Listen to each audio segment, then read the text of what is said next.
Welcome, everyone, to the Maple Syrup Mandos podcast. I'm Anthony. I'm not introducing the rest of my guests because you should know them by now.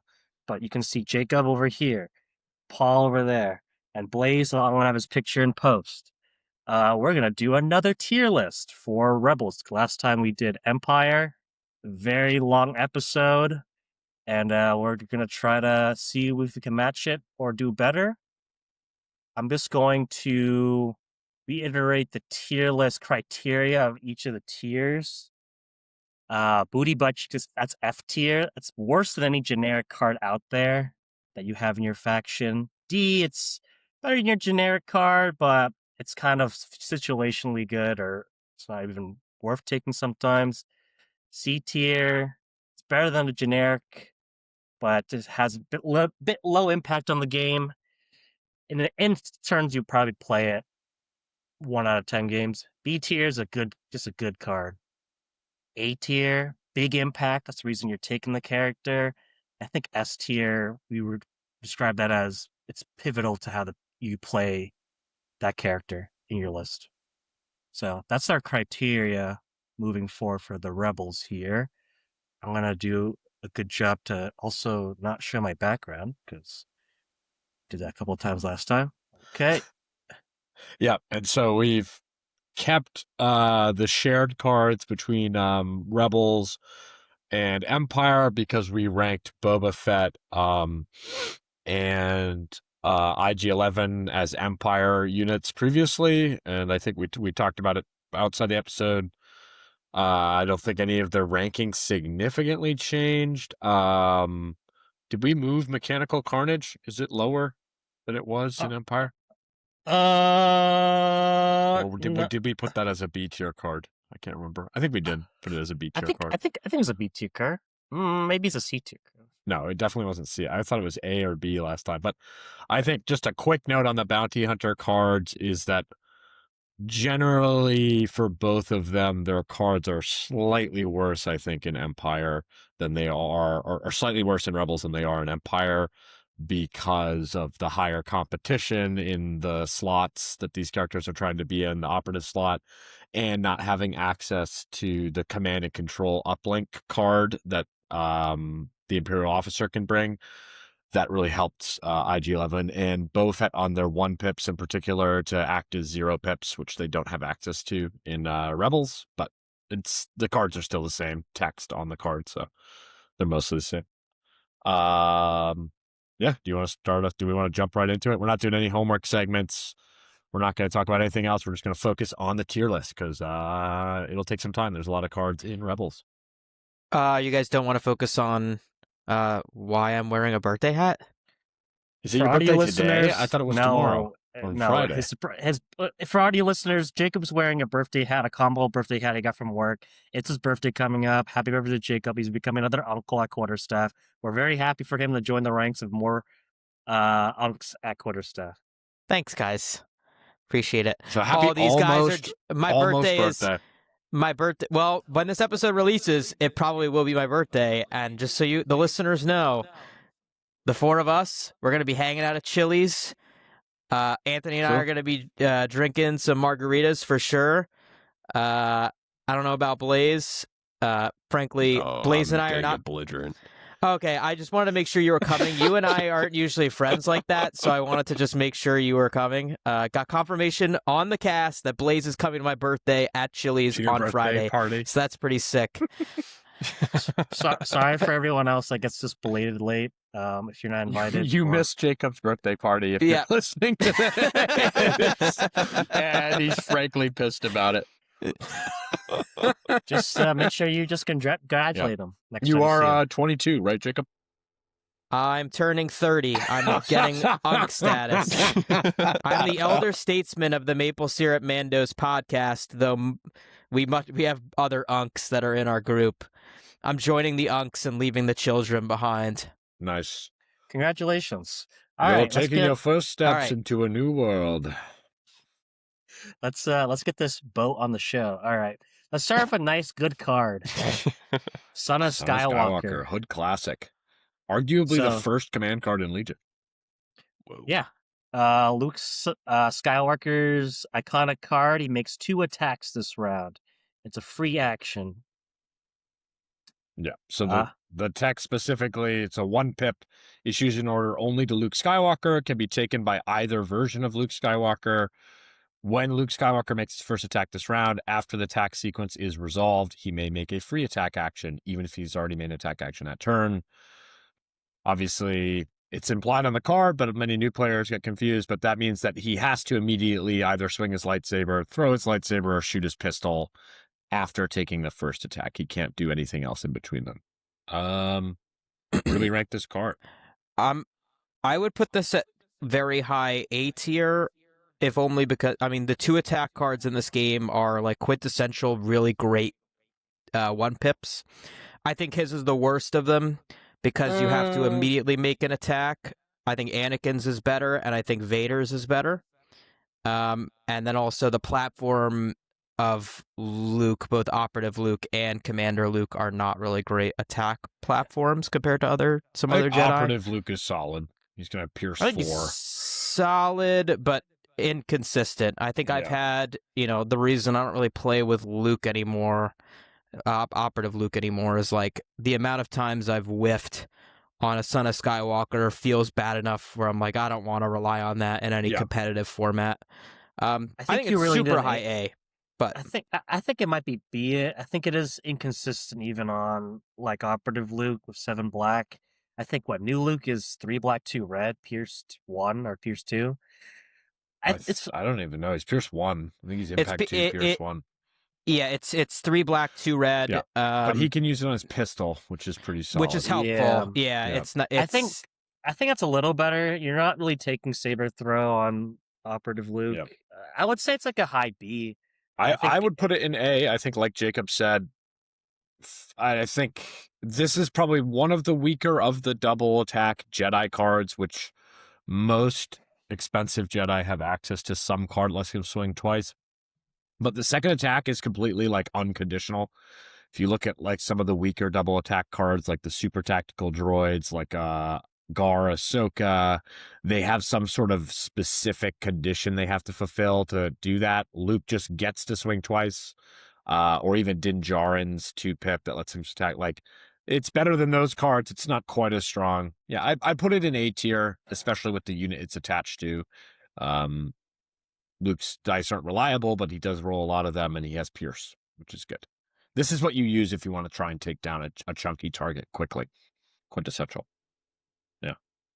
Yeah, it's a must take. Like if you're taking Luke, you're taking it. Blaise, any argument? Nope. I definitely agree with A tier for sure. Wouldn't put in an S just because like Jacob said, those attacks are generally gonna end up either going at the same target or you're not gonna be swinging the lightsaber twice. At 2 different units. So I wouldn't put it in S tier, but A tier I agree with for sure. Okay. Yeah. Okay. We'll go on to his other 1 pip. You serve your master well. Oh man, this card is so different now. Yeah, I think it really changed. Yeah, it changed quite a bit. Different. Yeah, it's entirely different. This round, Luke Skywalker gains the following free action. You can choose a non-commander, non-operative trooper within 1, or suppress enemy trooper that's not a commander or operative within 1. If the chosen unit is an allied unit, you can make 1 free move or attack with that unit. If the chosen unit is an enemy unit, it gains 3 suppression tokens. Oh, dang. So, yeah. I think we don't even really have to get into how much better this card used to be. Because it used to be potentially an S tier card, just because you could attack with you could actually attack with your enemy's units, or I think you still you could trigger. Wait, pull it back up. You just deliver. You can't. Or a suppressed enemy within 1 if is an ally. Yeah, huh? Weird that you have to pick an already suppressed enemy unit to then suppress it more. Strange. So yeah, it's just not very good card anymore. I think there's some builds that are good. I think if you're taking Luke with like a sleeper cell, getting an extra sleeper cell attack, or like a Cassian super squad or something, I think it's still a solid card. I think you're probably taking it if you're taking Operative Luke. But you're probably But- it's not necessary for taking Commander Luke. I don't think. Yeah, well, you can't take it. Oh, you can't even bring it anymore. Yeah, right. you can't even bring it on Commander Luke anymore. So I would probably put this in either high B or low A. I put it in B, I think. The suppression effect is not very good for a 1-pip. It does give an order to Luke. And the extra attack is nice, but you're not always going to be able to trigger that at a time when you want to play this 1-pip.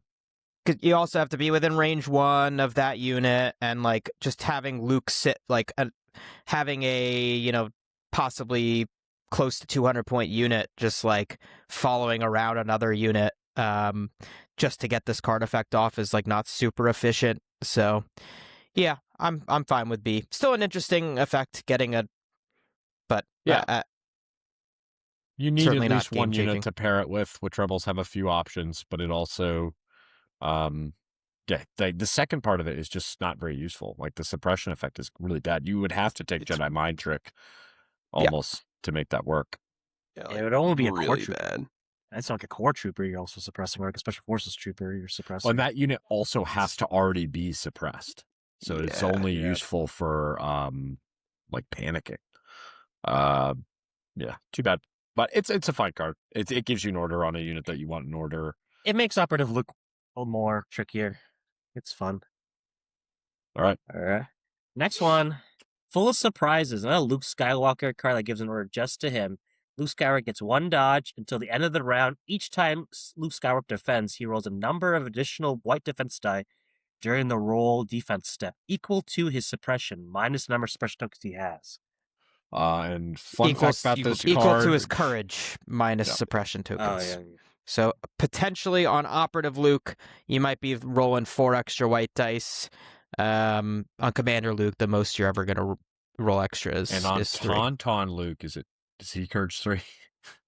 I don't know. I actually don't know. But statistic, this is Luke's least played card by a decent amount. Yeah, that makes sense. Courage 2. Yeah. He's Courage 2. Oh, so Tauntaun. Oh, brutal. Yeah. Well, he's indomitable, I think. Yeah, I think he's indomitable. Yeah, but this card cares about his courage value, not his. Yeah. I think this is. And he's not indomitable. Oh, never mind. Oh, nope. Yeah. I would. Is Spur or something, or Dauntless? He's got Relentless. Damn, nothing to help with I would say there's a reason that this is the Luke card that's left at home the most. I would probably say this is a D tier. It also doesn't give 2 orders. It only gives the 1 order. Yep. And like if you're taking Luke, you're already taking a whole bunch of his cards and putting the eggs in his basket. I think this is just not. It's also like it's situationally strong. Its main use case, I guess. But yeah, its main use case is if Luke's going to get shot a lot, which is just unlikely with how mobile of a unit he is. The fact that he wants to be in melee. You're often not going to trigger this, and the ceiling on it is not that high. It decreases the amount of damage you take, but it doesn't allow him to deflect more wounds back, or anything like that. It does work in melee, right? It does still work in melee, but mainly you want to add those white dice when they're surging. Yeah. On a ranged attack. Adding 4 non-surging white dice, not very good. Certainly not going to save you, be like a huge difference maker in like a big combat. To me, a good example of a D tier card. Like, it has an effect that is situationally very useful. How often is that situation going to happen in a game? It also makes the sacrifice of not giving out as many orders as you would like. So really, in some lists, this is not going to be necessarily even better than push. It's probably not going to be better than most other characters' 2-pips. In some lists where Luke is your only character, it's a nice little icing on the cake if you get in that situation. But it's hard to justify emptying slot. It's played at 1/5 the rate of Son of Skywalker, which is Luke's most played card. Yeah, just that sounds about right. This is available on both versions of Luke too. All right. Next one. My Allies of Force. Luke's 2-pip. gives 2 orders to 2 trooper units, and when an unit is issued with this card, gets a dodge. This is a good card. Yeah, solid card. I'd say this is because it could give orders to any units. I would say this is just like it's a straight upgrade to push. Dodges are super useful on rebel units. I'd put this, Luke, Commander Luke, if you're putting the order on him, he has block, which Commander Luke really wants dodges. Sleeper cells, rebel troopers really want dodges. I would say this is probably like a higher C tier. It's never going to win you a game. It's probably just it's just a solid card. I would put it at the bottom of C tier. I think it's a good card because it's so obviously an upgrade over push. The actual upgraded effect of handing out 2 dodge tokens is, I don't think, that huge. It's you're always going to take it over push, but in most situations, if you look at like Whipcord or the other cards we have in C tier, or even just starting the list off, I would rather have something that adds like a tangible new effect to the game. Yeah, fair enough. It's obviously better than push, but I would leave it at home for a lot of other cards that add interesting effects or attacks or what have you. Yeah, like this is almost like cunning deployment, like that level of a boon, Yeah, like it's not gonna swing around ever. There's just no situation where it's like I won because I got this 1 dodge. Yeah, it's technically better than push. Like handing out 2 dodges is a pretty mediocre. Yeah, and the trooper unit versus unit distinction is negligible in Rebels for sure. Oh yeah, I think that's definitely true. Yeah, that's fine. Low C tier. Oh, do you think Full Surprise is better than Rule of Respect and worse than Simple Man, or is it worse? I would put it below Making His Way in the Galaxy, in my opinion. Yeah, for Rebel Boba. But yeah, we won't talk too much about Rebel Boba. Rebel Boba is just kind of worse than Imperial Boba. All right, next Luke card. Turn of the Jedi. One of his 3 picks gives Luke's an order and 2 other units. When Luke is issued an order, this card gets 1 dodge token. And at the start of his next activation, each allied unit within range 3 of him may remove 1 suppression token. It's a big Inspire Bomb when he activates. So I wouldn't say it's that big. It's 1 suppression. It can't flip a unit from like being panicked to being like cleared. Yeah, I would say this is kind of another C tier card. Just a straight upgrade over assault gets him a dodge, which is nice. The suppression effect is probably not going to do much. It might remove a suppression or 2 from units you want. But I think the difference between suppressed versus not. But I think Anthony is right that situationally, it could be really powerful. If your opponent has suppression across a large part of your army, it's ahead of his other card there. Yeah. But it's the nice thing about it, I will say, is that it's one of those cards where it's like often it is just a straight upgrade over assault. You get your 3 orders out. One of them's going to Luke, who you wanted to order anyways. He gets a dodge. And then if you can use that, and also you can potentially save it for a situation where the suppression effect would be useful. If you're going up against like a Krennic or a Vader, somebody who hands out a lot of suppression, it would be useful. But it doesn't hurt you to put it in your hand, I guess is what I'm saying. It's a nice safe card to play turn 2. Or even turn 1, just to get some orders. All right. Yeah. Okay.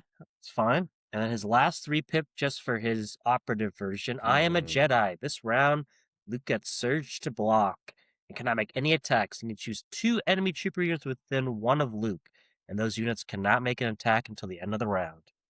And this is restricted to the operative form of Luke, the Jedi Knight. If you could take it on the commander version like in the old rules, it'd be a lot better sacrificing attacks from a weaker unit. But it's still a very, very potentially powerful game-winning effect. But it is situational. I think it's really good. Even on Operative Luke is not going to struggle to get into a good position. The effect on I Am a Jedi is timing independent, so it goes off. Even though it is a 3 pip, you get the negated attacks even if you lose priority, like your opponent can't preempt you. Basically, if you end a round at range 1 of an enemy unit, you can play this card and deny them attacking. Obviously, it costs Luke. He gets that surge to block, so he can take some more punishment in melee. I would put this at like top of A tier. I'm borderline thinking S tier for this card. It's very defining of how he plays, because he's just there to just be like stuck on a point and just stopping another force user, big other item, and means to just stop attacking. Yeah. Is it restricted to trooper units? Yeah. Enemy trooper units, yep. So you're mostly looking at like big beefy trooper units. If he can deny attacks on like one hero unit from your enemy and then one other random guy, he's probably trading up significantly, especially when Luke's attacks are not super reliable. Taking an attack off of like Dooku is obviously worth it. Taking an attack off of like Bad Batch and like a core unit or something is probably almost certainly worth it. And you can go pretty far down on that in terms of what would be sort of useful of trading Luke's 7 black dice attack. I might put it in S tier just because it's a 3-pip. I'd put it in S tier. Yeah, it's a 3-pip as well, which is it's an unusual effect for a 3-pip. It's almost like a 1-pip. In terms of what it does. I agree with the logic, but it's a super powerful card, but there's going to be games where you're not playing it. Yeah. I don't know. I feel like it's almost, but it's like defining to what the character, when you're putting like a solo operative Luke list together, if you're playing around this, I think this is like your pivotal moment that you could possibly play. Well, yeah. I think it's definitely his best card, but I don't know. The fact that you're not playing it every game, and then the range restriction that Blaise, I think, was about to talk about, it's a 3-pip that only issues 1 order. You're sacrificing Luke's attack, which again is not a huge deal, but it is it's a cost. Restricted to troopers. Like if your opponent has a vehicle heavy list, you're almost certainly not triggering this. Like the Grievous wheelbike list, for example, this would be useless against. Right. Yeah, I'll put it top of A. I'll put it top of A. I would put top of A. It is close to being S tier. The situations where it swings game states are fairly common, but I do think you're right that it's not every game that your opponent's going to have a trooper unit in the right position for this to affect it. The Christmas scenario is like Dooku's 1-pip, where he gets Relentless in Arsenal, or Implacable from Vader. Like there are amazing scenarios where this it happens. Is Absolutely. Yeah.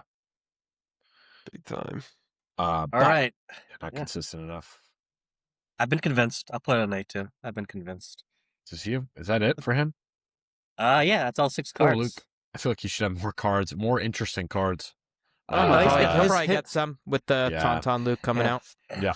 Hopefully some of them can go back to the older versions of Luke, similar to Grievous. Just because, like, My Allies the Force is such a boring card for such an important character. Yeah, right. 2 dodges. That's brutal. Full of surprises. She probably should have a whole other effect on it, but definitely. Son of Skywalker is his most played card. His second most played card is My Allies the Force, which is a little surprising. That's very surprising.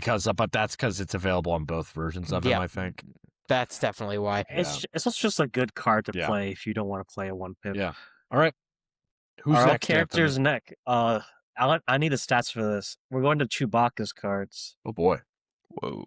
All right, this is his 1-pip. This is gonna be sad, man. I don't think I've ever seen this played.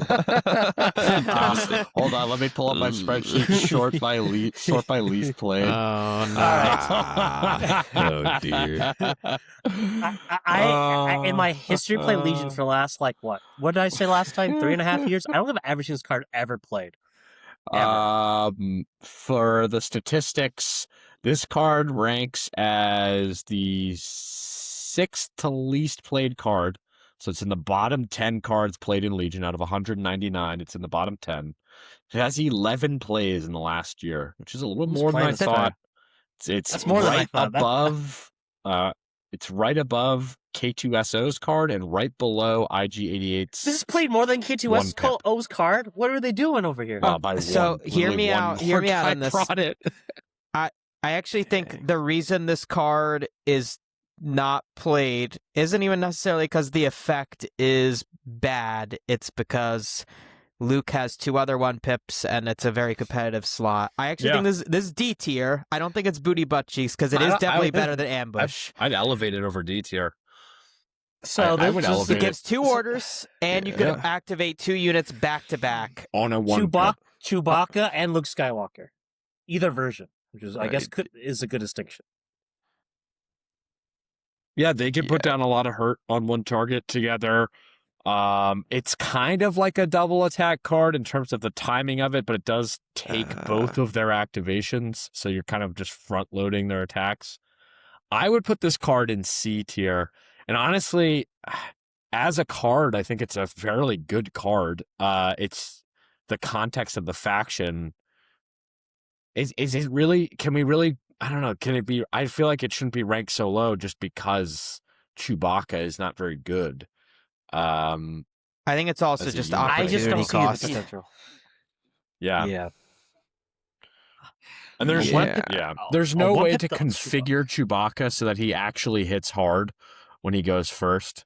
Like Chewbacca is just rolling 2 red, 2 white, or 4 red in melee, maybe 5 red if you brought tenacity on him. He's not like, he's not in the same category as Luke. Chewbacca can't really flip a game state through his activation. Going first with Luke is helpful, but yeah. This does also mess up your tempo throughout the round. I mean, when you're playing this, that probably doesn't matter a ton, but it does set you back in activation in a way that doesn't really happen that often. Does it force that to happen? Does the effect mandatory? He may. It's a may. Yeah, so it doesn't force it. It is a 1-pip that gives 2 orders. I'll put it in C tier, just as a 1-pip that gives 2 orders with a decent effect. It's just the opportunity cost, and then it's mostly Chewbacca's unit card's fault.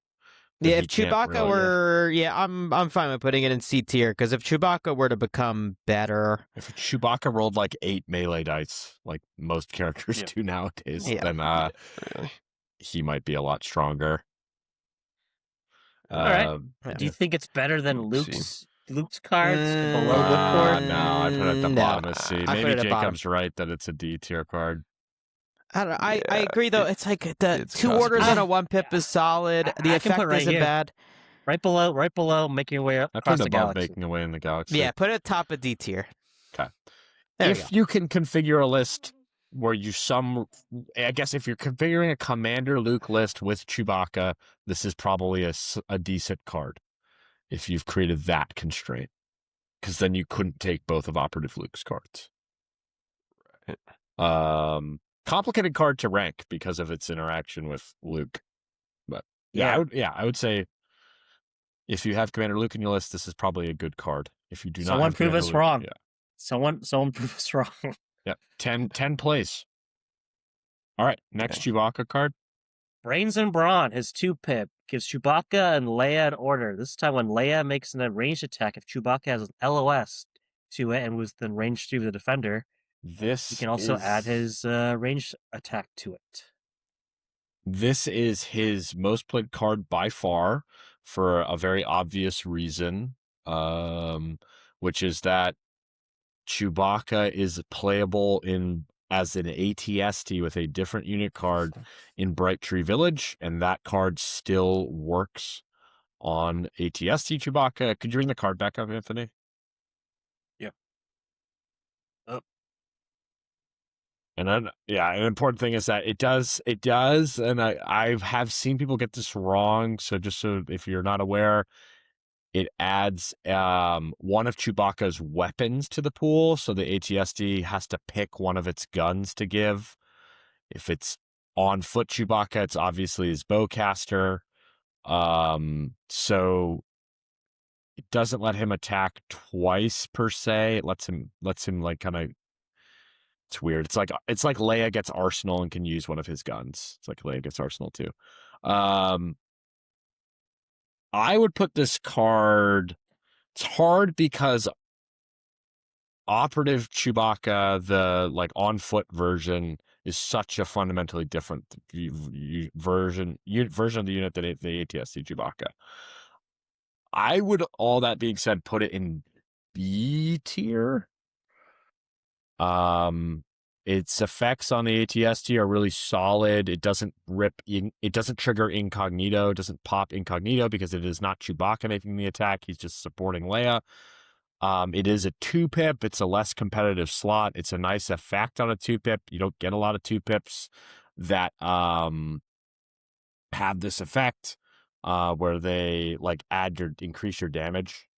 And if you're using it on foot Chewbacca, he does still contribute pierce and impact to Leia's pool. And she has 3 red and can shoot at range 3 with sharp 2, so it still isn't a big upgrade on her normal gun, even if Chewbacca's on foot. I don't know. Also, putting Leia within range 3 of something also feels really bad as well to set this up. I would say this is a solid card built around like a bad strategy. And we had this conversation. Sorry, Nick. And Anthony and I had this conversation with our friend Nick in our local who plays Ewoks, and I don't know, man. It's just like having Leia at range 3 of enemies is usually a bad idea. I think you really want her in the back line, but to that point, like it does give her 1 turn with like a really beefy shot that you could just follow up with on the following activation with like Chewbacca himself. Like it makes for a solid attack sequence, but I don't know. I don't think it's a C. I think it's C. I think you're a little overly frightened of Leia being at range 3. I mean, she has to be at range 3 at some point. Yeah, in the new game, how often are you really playing support commanders that never end up on a like POI? It's also the efficiency of like, well, if she's making an attack, that also means she's going to be able to get attacked back. It's one thing to be like contesting objectives and handing out dodges and doing her thing there, but I don't know. I don't love putting Leia out like actually making attacks, but I think this makes it a somewhat viable strategy. I don't know. Yeah. I agree with you guys. I think it's like a lower B tier, but I would hesitate to make it say it's like a great card when it's built around like not a great strategy in my opinion. Almost any objective, Leia will certainly put herself in a situation where she could attack. This card makes it so that she definitely should attack when you have this card up. Mm-hmm. It's maybe debatable of whether or not Leia should be shooting that much. If she should just be move and putting out dodges. But her gun is good. I think you guys are underrating her gun. 3 red, sharp 2, search crit. I mean, I've done it before. I've done it. I've had it done to me before. But like after Leia does that attack, I just shoot Leia, and the list crumbles. Especially against Ewoks, the list is crumbling. I don't say Leia isn't that important. She puts out 2 dodges. That's like her thing. 3. I mean, you always put portable scanner on her. And Inspire too. It's important in Rebel lists. Yep. Sure. I'll concede. I'll say it's a good B tier card. As a card, it's solid. I think. Yeah, I think it's a solid card. Again. Next, Chewie card. That is our most played one by far, and this one's in the middle. This is an interesting one. It's Glorious Scoundrels. I used to really like this card. I'll read it out. I'll read it out this time. Gives an order to Chewbacca and Han Solo, and you choose one of Han's command cards in your discard pile and return that card to your command hand. And we'll talk about it later, but Han has some excellent cards. That's why you play Han, and you're often playing Han with Chewie. The issue is the timing. Like having to spin around with this card means you're potentially losing tempo and losing out on other strong effects. And the Rebel 3-pip slot, when you're playing with Han, is extremely competitive. You're basically, by taking this card, you are abandoning any normal 3-pip. Like, because if you're taking Han, you're taking change of plans, and your entire, like, higher pip command hand is dedicated to like shenaniganry, which isn't like a terrible strategy, but you are sacrificing something. You're sacrificing quite a bit by taking this card, and it only gives out 2 orders to Han and Chewie. I'd put it in. Oh, sure. Go ahead. I was going to say, whenever I've played this card, when I used to play a lot of Han, I like to do the fun thing of doing change of plans on round 1 and throw my opponent off their game, then immediately follow up with this card and just get change of plans back to use at a later round and just like really up the craziness. I think that is probably the only way that you can really play this card because of the timing. It's just the effect of getting a Han card back and playing again is nice. On the round that you play this card, you get like nothing. You get orders on 2 units, which are fine. Han doesn't really even usually need an order, or not need, doesn't want an order as much as maybe some other units in your list. Chewie himself, if you're running on foot Chewie, he's like, the orders aren't that high quality. It's not a high priority. You get nothing on the turn you play it with the chance of playing a thing the next turn. I think it's like a high D tier card. Yeah, it's like the card itself is a straight downgrade from Assault in every way except you get to bring back one of Han's cards. And the only way in the current game state that you're doing that is if you're playing Change of Plans on round 1. That's functionally a 3-round combo unless you played Change of Plans. Yeah. Because that requires you to play the card you want with Han. Next round, play Notorious Scoundrels. 3rd round, play it again. So really, it's just Change of Plans. Like, I don't see this card ever. Like, you never bring it back Han 0 pip. You probably never bring it back as 2 pip. I think it's D tier. Just require. I'll say it. In a world where Chewie and/or Han become like better, not and/or as in the character, Chewie and/or Han become like better in the meta. I could, especially Chewie being better in the meta, I could see this card making a comeback. But yeah, I mean, in the new rules, I've never seen this card played. Yeah, it's too much of a slope. They are due to potentially get a lot of new cards. There's 2 new versions of Han coming out within the next year, probably. Speaking of Han, Change of Plans. Well, the art, I haven't seen the new art for this card. It's not as cool art. Yeah. I love the old art.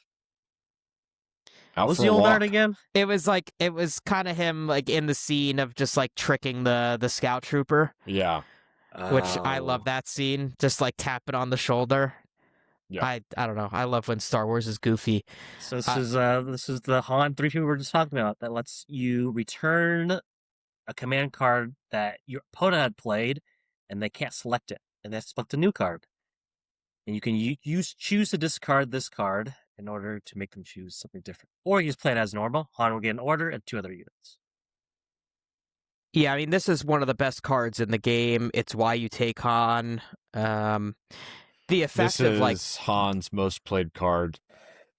The effect of just like forcing your opponent to go against like their game plan, like guaranteeing that your opponent will not be able to play the card they want.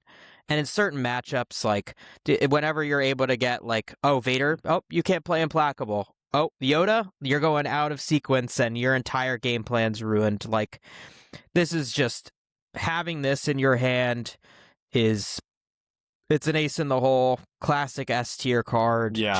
And it's so fun to use. Like, and actually, here's a good statistic about this card. This card actually is probably the most played card in Rebels. Probably. Because the other card, the only Rebel card that outranks it is shared with another faction. So this is either the second or probably the most played Rebel card. It's a good turn 1 thing. A good turn 1 card. I think the 3 slot is not as contested, so you're able to play this on turn 1, get that card out of the way, and then play a card you actually want to play. And there's no real effective counterplay from your opponent into this. Like, there's no... The best they can do is play a card that is maybe still good and then have a second card that's also decent that they can switch into. That's the best that they can do, I think. If they don't play a good card and they intentionally play a bad card, you just don't trigger the effect. So it's you can play it in a ton of situations in a game. Almost any round of the game, you can mess with your opponent's The mind plans. games are like kind of go off the rails. Yeah. But I think the only trap with this card is if you're too aggressive with playing it turn 1, you need to evaluate your opponent's list and think about, do they have a second card that they would like to play on turn 1? Sometimes people come out and they're like, I'm going to shut down your, Alpha Strike card. And it's like, all right, well, I'm going to switch into another card that does almost the same thing. Like, does Super Tac 3-pip is an example of that. The Super Tac 3-pip and General Grievous's new 3-pip are very similar cards. Forcing the swap between the two of them isn't really significant. but a ton of lists don't have that flexibility in terms of even their openers. Stop doing it, Nick. Nick is to the Ewok player. Stop playing cheap plans on turn 1 every single time I play you. Stop doing that. I know your Nick, tricks now. we see it coming every time, bro. I know your tricks. You can't do it anymore. All right, side tangent. I'm going to his Han's 2-pip, Reckless Diversion. Han gets an order another unit. So this round, each time enemy unit makes an attack, that trooper must be attacked with a face-up order. If able. And they don't get backup. A trooper with a face-up order does not get backup that round. Okay. You know that? So this makes a unit basically targetable by everyone that... No, not targetable. Everyone has to shoot that unit if they're able to, which is a solid effect. It's a situationally very powerful effect. Not easy to set up. It's very solid on chaff units that you want to do. We saw a lot of them with Ewoks, super squads, or Ewoks in general, with hanging an Ewok around cover. I don't know. This card's like situationally good. I want to say it's like a nice C tier. It's okay. I think it's situationally extremely powerful. I don't think you're playing it every single game. I think it's probably B tier. I think you could try and build lists around this card. It's that strong of an effect, but I think it's not always easy to set up. I would say high B tier. I don't know what Paul and Blaise think, but building into your list is not too hard because you can see like an Ewok skirmisher squad pretty cheap or a Singer squad pretty cheap. Or even or even a Rebel trooper that's or it can't double move, but like a Rebel trooper that's hanging out one model is still going to take 4 or more rounds to kill. Or activations, activations. I think its biggest issue is that it's actually terrain dependent. All of these techniques require you to have a line of sight blocker that's probably roughly central on the board that you can cohere your models behind and hang out a model. The card is not very effective if it just eats like 2 attacks because your unit is fully exposed. Not many Rebel units can take that many hits. Any of the Rebel units that could take that many hits, generally you don't want them to get shot, like Bad Batch. It would be hard to get an order on Bad Batch, but you could. Like anything that's survivable in Rebels that you could get this order on is also what your opponent wanted to shoot anyways. So I think, if you have a good map and your opponent has a gun line, it's a really good card. If you don't, it probably doesn't even get onto the board. It's a really good 6th card. I put it high B. Definitely above Luke's 1-pip. Yeah, definitely, just because it's so above situational. Luke's 1-pip is my opinion. Yeah, I'd say that. Okay, that's fair. Yeah, it's fine. All right, Jacob, I need you to say this. Sorry about the mess. This is they changed the Christ, what was that? Yeah, is that what Han Solo sounds like? That's what Han Solo sounds like to you. If any viewers have the pleasure playing Jacob at any tournament, he plays Han, he will say this every single time. Oh, he's a Gar bandwagoner, so you don't have to worry about that anymore. Yeah, when I played Rebels, it was very toxic every time I played this card. So this is Han's 1-pip in quotations. He goes first no matter what, unless with some weird command uplinks. Nowadays, it's really not an auto go first. It's solid, but it's not as reliable as it once was. Big time. But he gets an aim and a dodge if he's issued an order. And he could potentially go first before anyone without any shenanigans. It used to be no matter what, you went first. Nothing your opponent could do about it. The way I used to like to use this card, and I still would recommend using this card, is it's not about Han going first, it's about Han giving someone else the ability to go first. If you had, I used to play an Ahsoka Han list where I had seized the initiative on Ahsoka, so there was a turn, Ahsoka could go first. If you're playing with sleeper cells, and you had, uplink on them, or, any amount of ways that units could get orders outside of the card issuing orders. That's what makes this card really good. course, there's going to be situations where you want to go first with Han, shoot and like skedaddle away from danger, but the effect is not as powerful as it once was with all the new shenanigans with the Imperial officer being able to make any card a 0 pip, basically, and it's a strange, it's mostly Empire that's going to mess with you on this card, which is because of not super thematic, but because you could interrogate someone and then you could have interrogate is on pretty bad units. Yeah, so but there's a possibility that he doesn't go first on his iconic card. There is a way, basically. So what Anthony's talking about in a very common character, Director Krennic. Cunning doesn't work with it. Because cunning can't reduce you. There's no negative one. Well, no, if you did Imperial officer with the command and control uplink and a cunning, it wouldn't do anything. It would still be a roll off because you can't downgrade. You would be 2 0 pips. Cunning reduces your pip by 1, but you can't go and there are no negative pips. You can't be a -1 pip. No, I thought cunning breaks the tie. Cunning. The technical rules it doesn't go in a circle.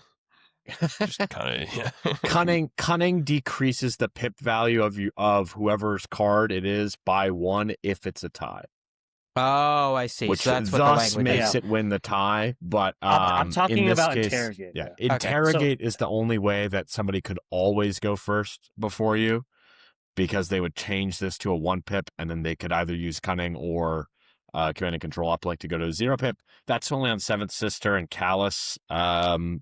So at any rate, there's some things that Empire can do to like maybe make this a roll off, or like very rarely would be able to make it where they win.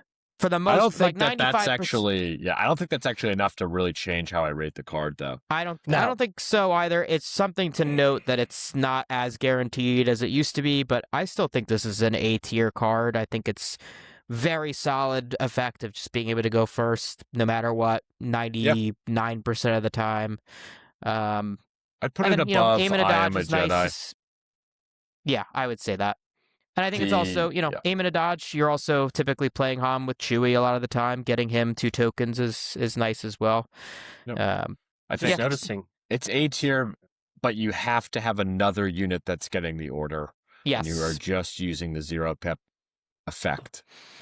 And now with Trusted Agent is a great command upgrade. Like even having it on Han to give to like your high powered operative, whether that's Din, Bad Batch. Well, I guess.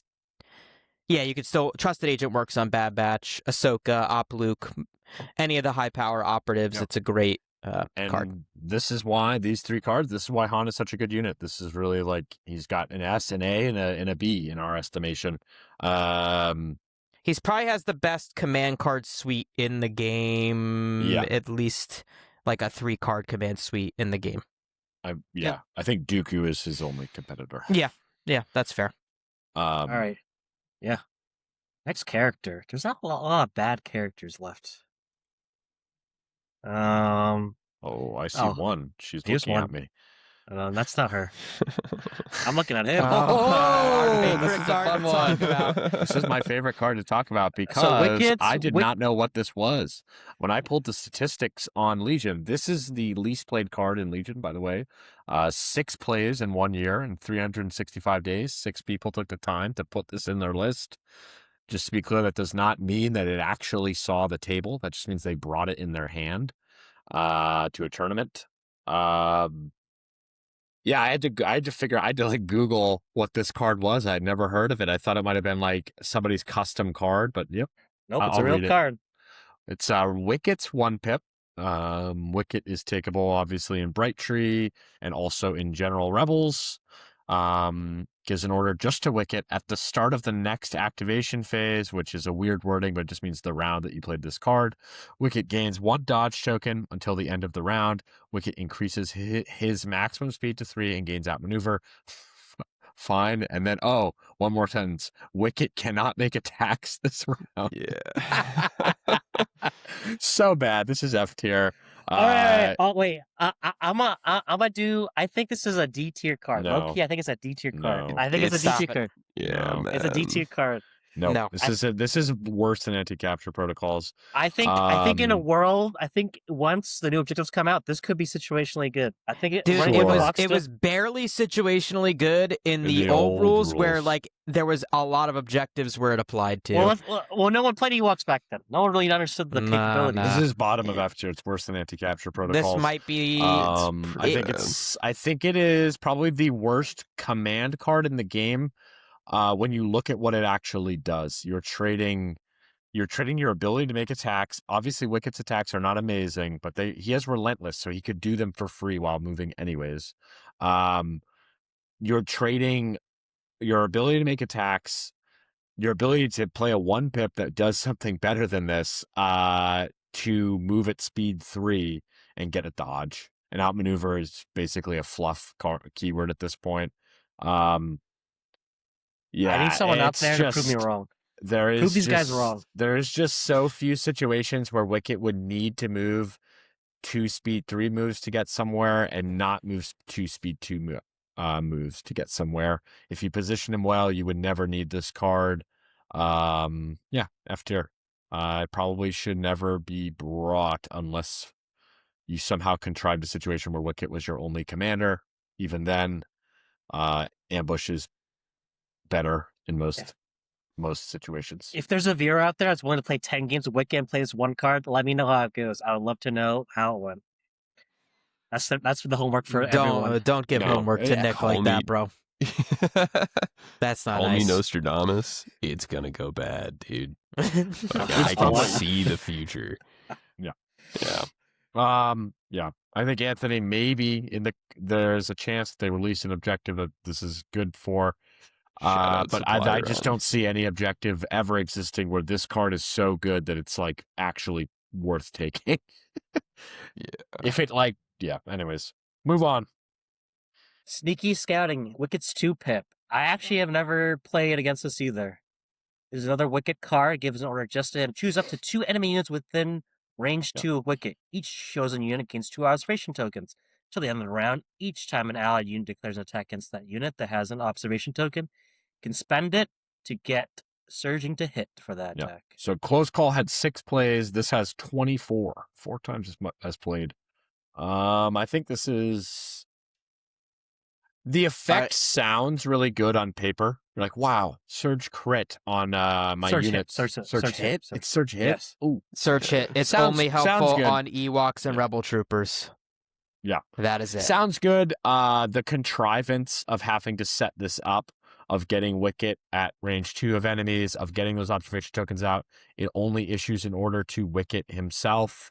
I would put this probably below booty. rule with respect. Maybe Nah, booty butt bro. cheeks. This is booty butt cheeks too. You should just take push.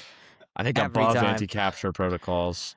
I don't even think I've seen Nick take this card. I don't think I've seen any Ewok Nah. card take If you have like an Ewok Slinger Super Squad, but so the other thing is if you do the math, if you're rolling 8 dice, then this would add on average 1 hit if you didn't already have a surge token. So yeah, that gives you an idea of how valuable it is. It might produce like 2 hits that you wouldn't have otherwise gotten on average. A difficult setup to give an order only to a unit that is like not really a unit that needs orders, and you're getting 2 hits out of it. It's not good. Yep. It's bad. Booty butt cheeks. I'm gonna put it right here. I think Okay. it's a I think that's fine. What's this All one right. called? Courageous Counterattack? Yeah. yep. Yeah. Wicket This and is- 2 yeah. units. Allied Ewok troopers with face up treat their courage as infinite. Till the end of the round, each time an allied Ewok trooper unit has a face up, when they form their attack pool for each wound token miniature from that unit that was previously defeated, add 1 white attack die to their pool.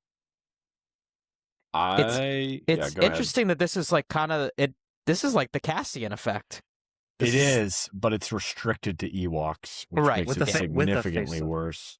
Yeah. Because Ewoks can't surge to hit like Cassian allows. And Right. Cassian, obviously, what we're talking about is the heavy weapon upgrade version of Cassian, which adds a similar effect. This card the only play case I can think of for this card is in lists that are bringing Ewoks that are not Bright Tree Village, which is not a lot of lists. And the reason is because Bright Tree Village already has, we'll get to it later, the Bright Tree generic 3-pip is a much better version of a very similar effect. It also augments the offense and the courage of Ewoks. Yeah, I would put this at... It also doesn't need the prerequisite of units or Ewoks dying to add that effect. Yes, and this one requires, units to die, and it actually is downgrading their dice. They're going from black dice to white dice. I would put this at the bottom of D tier. It does give out 3 orders, and it does have a positive effect over assault, but only if you have if you have 2 other Ewok units in your list.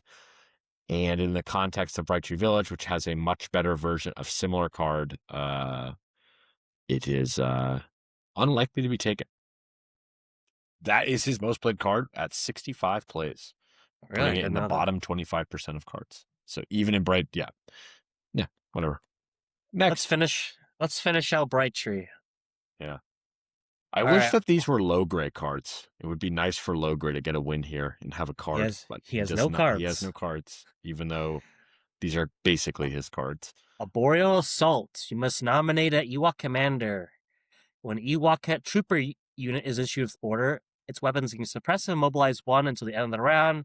Additionally, when a special forces unit makes an attack against an enemy unit that has a face-up token, they shuffle it back into their order pool and give orders to 2 Ewok troopers. Yeah.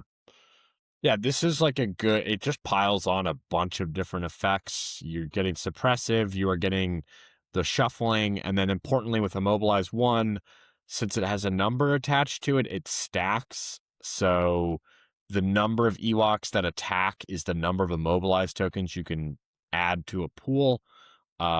So if there are at least three Ewoks alive, then it's Immobilize 3, which is... If it's any more than that, it doesn't really add anything. You can go up to like Immobilize 12, but it doesn't really matter.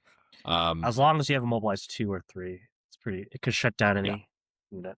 Yeah.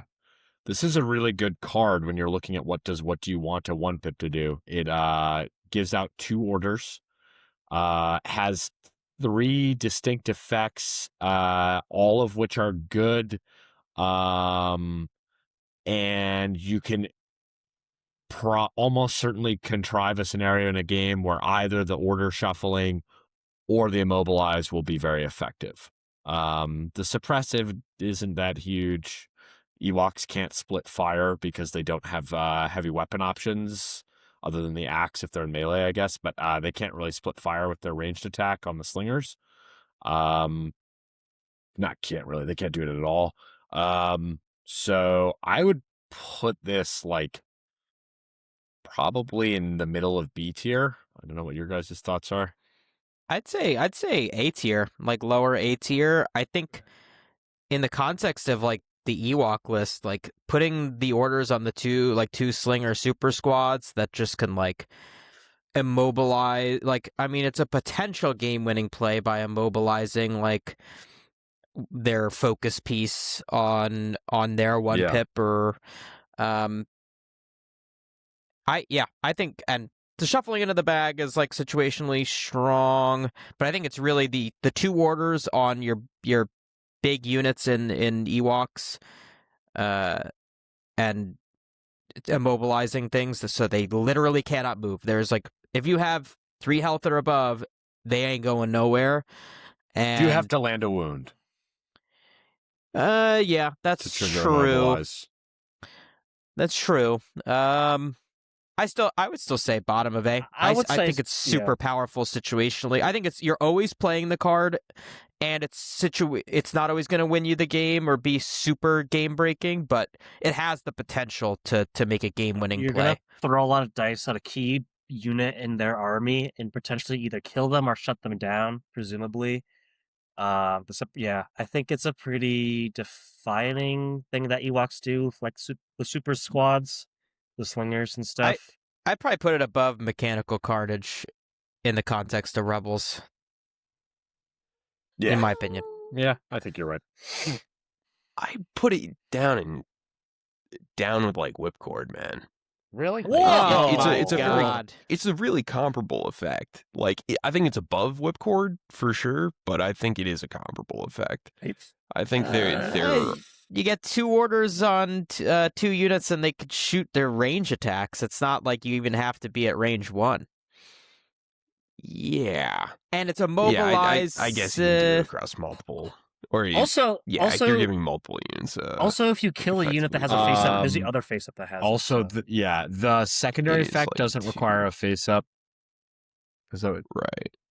The shuffling. Right, fair. Yeah, I don't know. I do think Blaise is right. If we rated whipcord so lowly for doing a free action automatic immobilize, then a conditional immobilize on an Ewok unit that does have to land a wound, I would put it in B. I would put it in B. 2 Ewok units.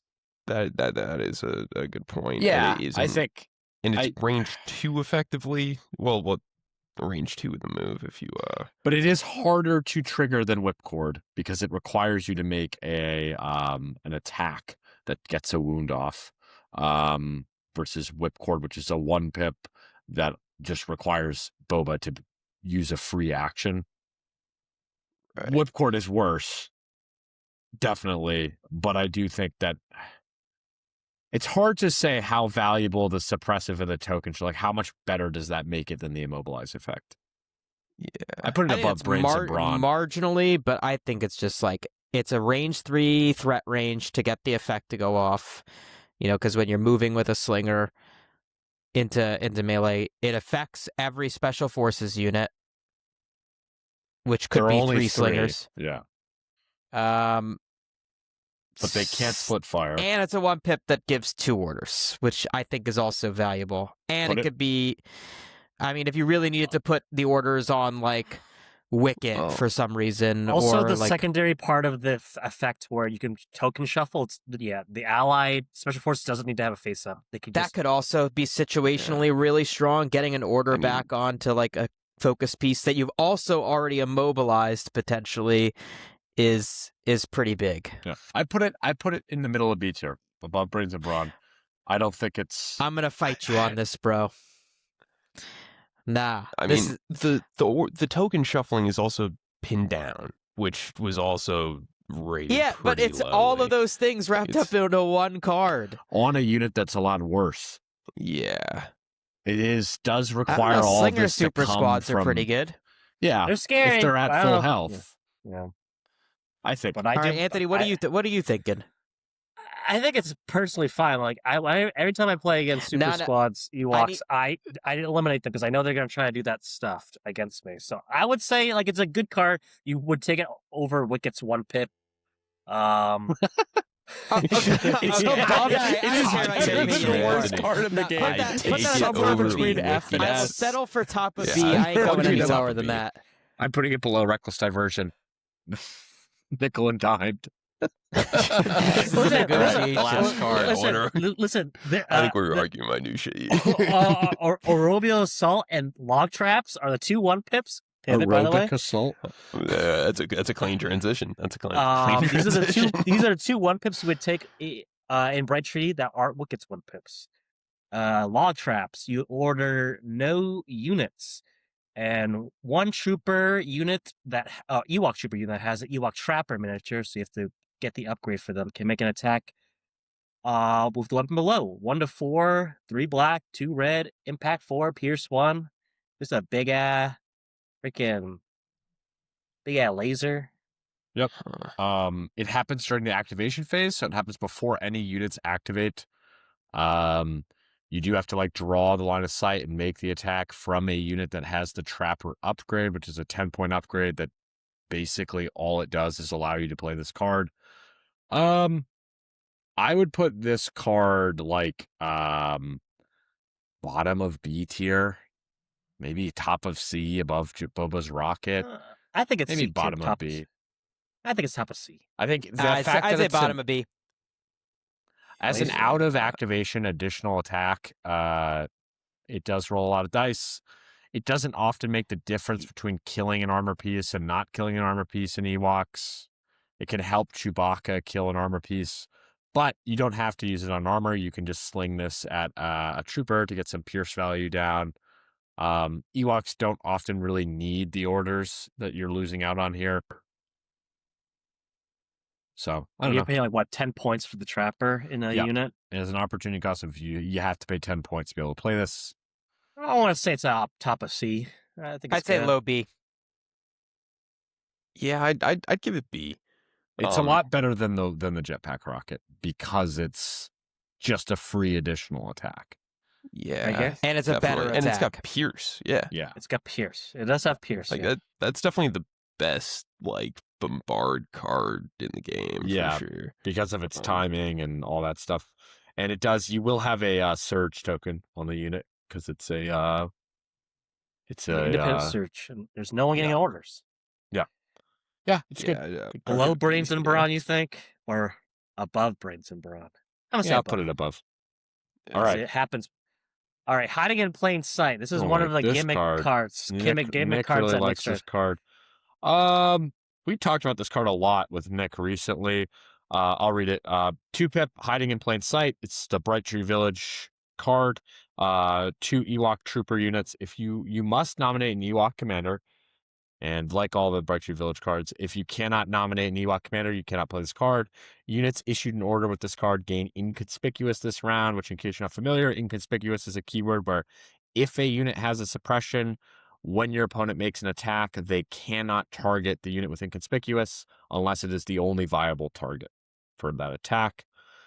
It is essentially an inverse version of the effect of Reckless Diversion. The 2 units that get orders from this card, if they have suppression, cannot be attacked unless your opponent can finagle stuff with line of sight or melee.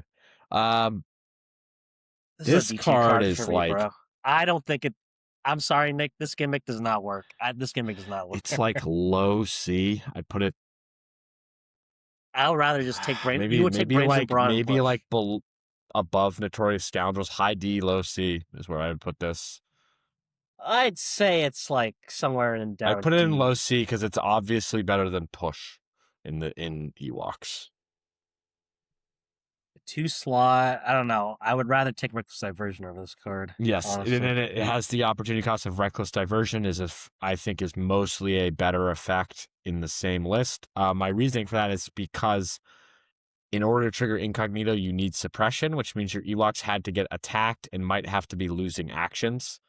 To get this, Ewoks have compel access in Bright Tree Village, so it's not huge, but you're talking about protecting an Ewok, probably a slinger unit that has already been attacked and has already taken suppression.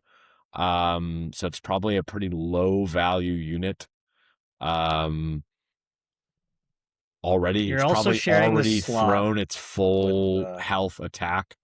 It's already done the thing that you wanted it to do, and now it's kind of like you're trying to keep it alive a little bit later into the game. Yeah. I'd say either bottom of C or maybe high D. This card's also fighting for a beautiful friendship. Another 2-pip. It's got a lot of competition. Yeah. I put it bottom of C. If you can contrive a scenario where it goes off, it is probably slightly better than what Reckless Diversion would have done in the same scenario, but Reckless Diversion requires you just play Reckless Diversion and it immediately does the desired effect. You don't have to let your units get shot to have it go off like this. Yeah, card. You know what? I'm actually. Yeah. You're trying to convince us it's bottom of C. I think actually, after hearing that explanation, I think it's more D. Yeah. It's definitely better than Push. I'd put it below Above the Chewbacca 1-pip. Yeah, below actually. Nick, I like the gimmick.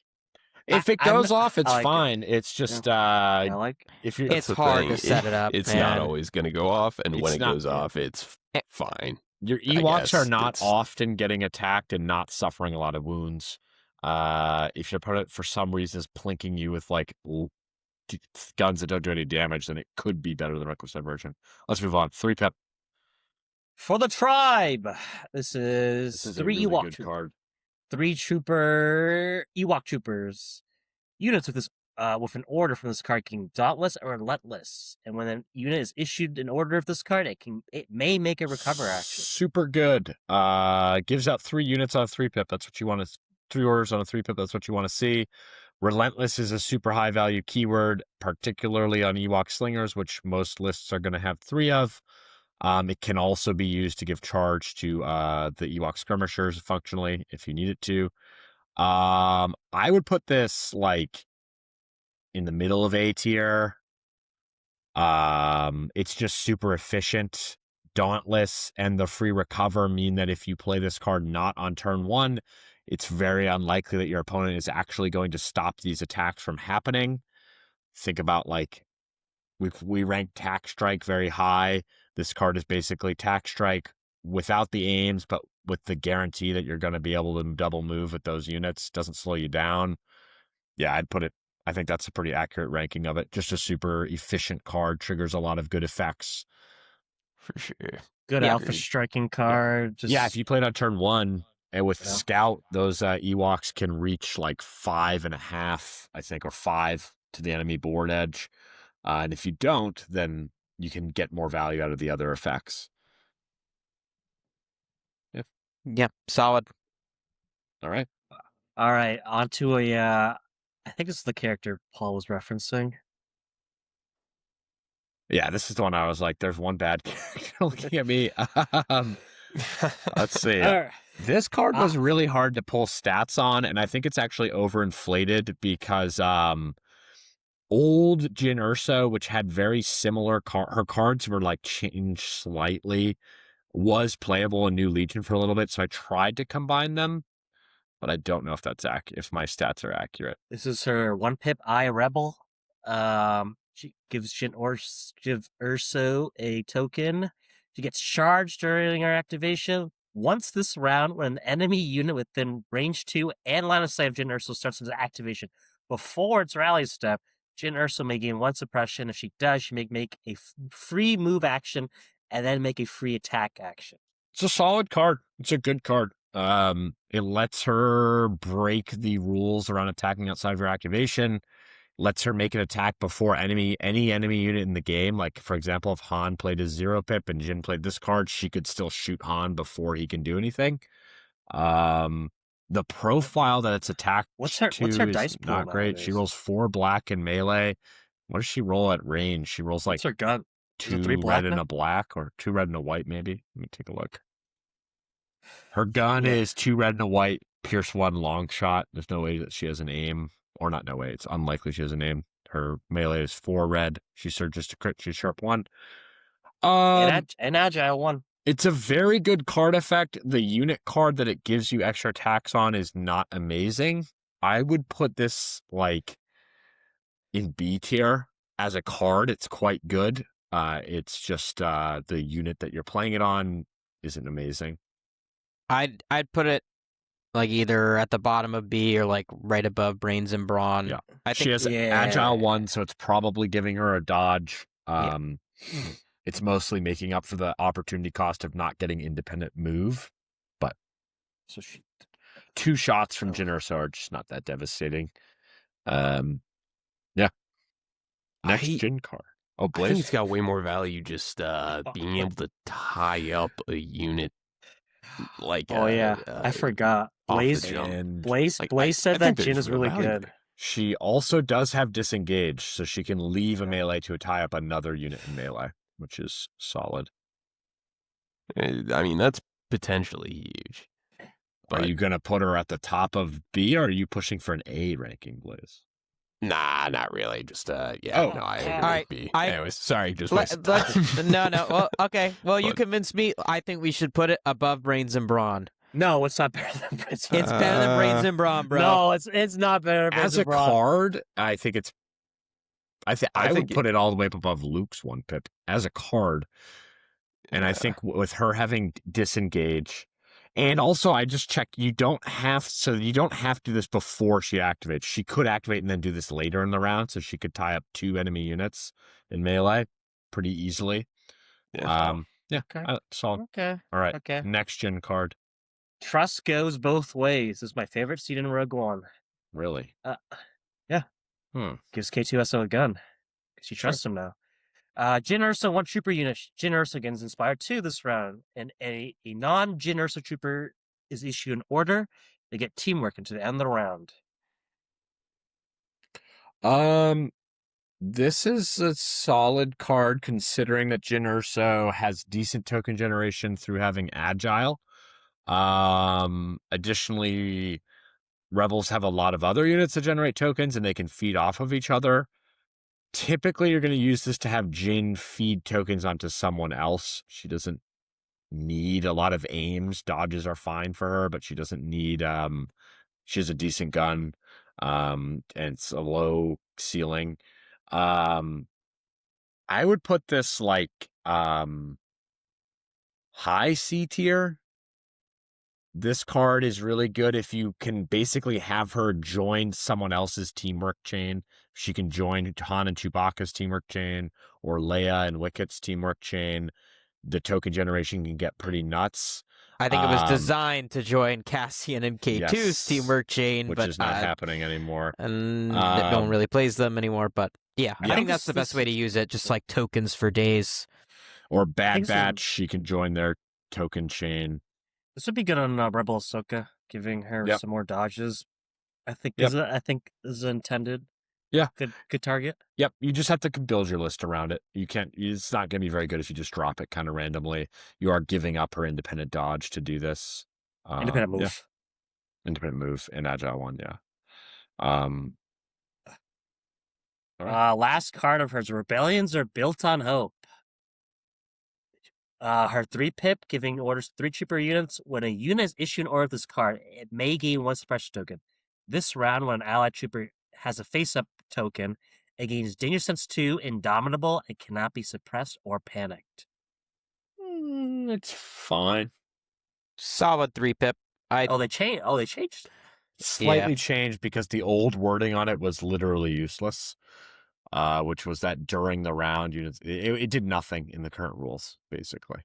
It used to have some old rules. I would put this in like bottom of C tier, similar to how I rank my allies. The Force, it is better than Assault for most Rebel lists. The effect is good if your units are suppressed.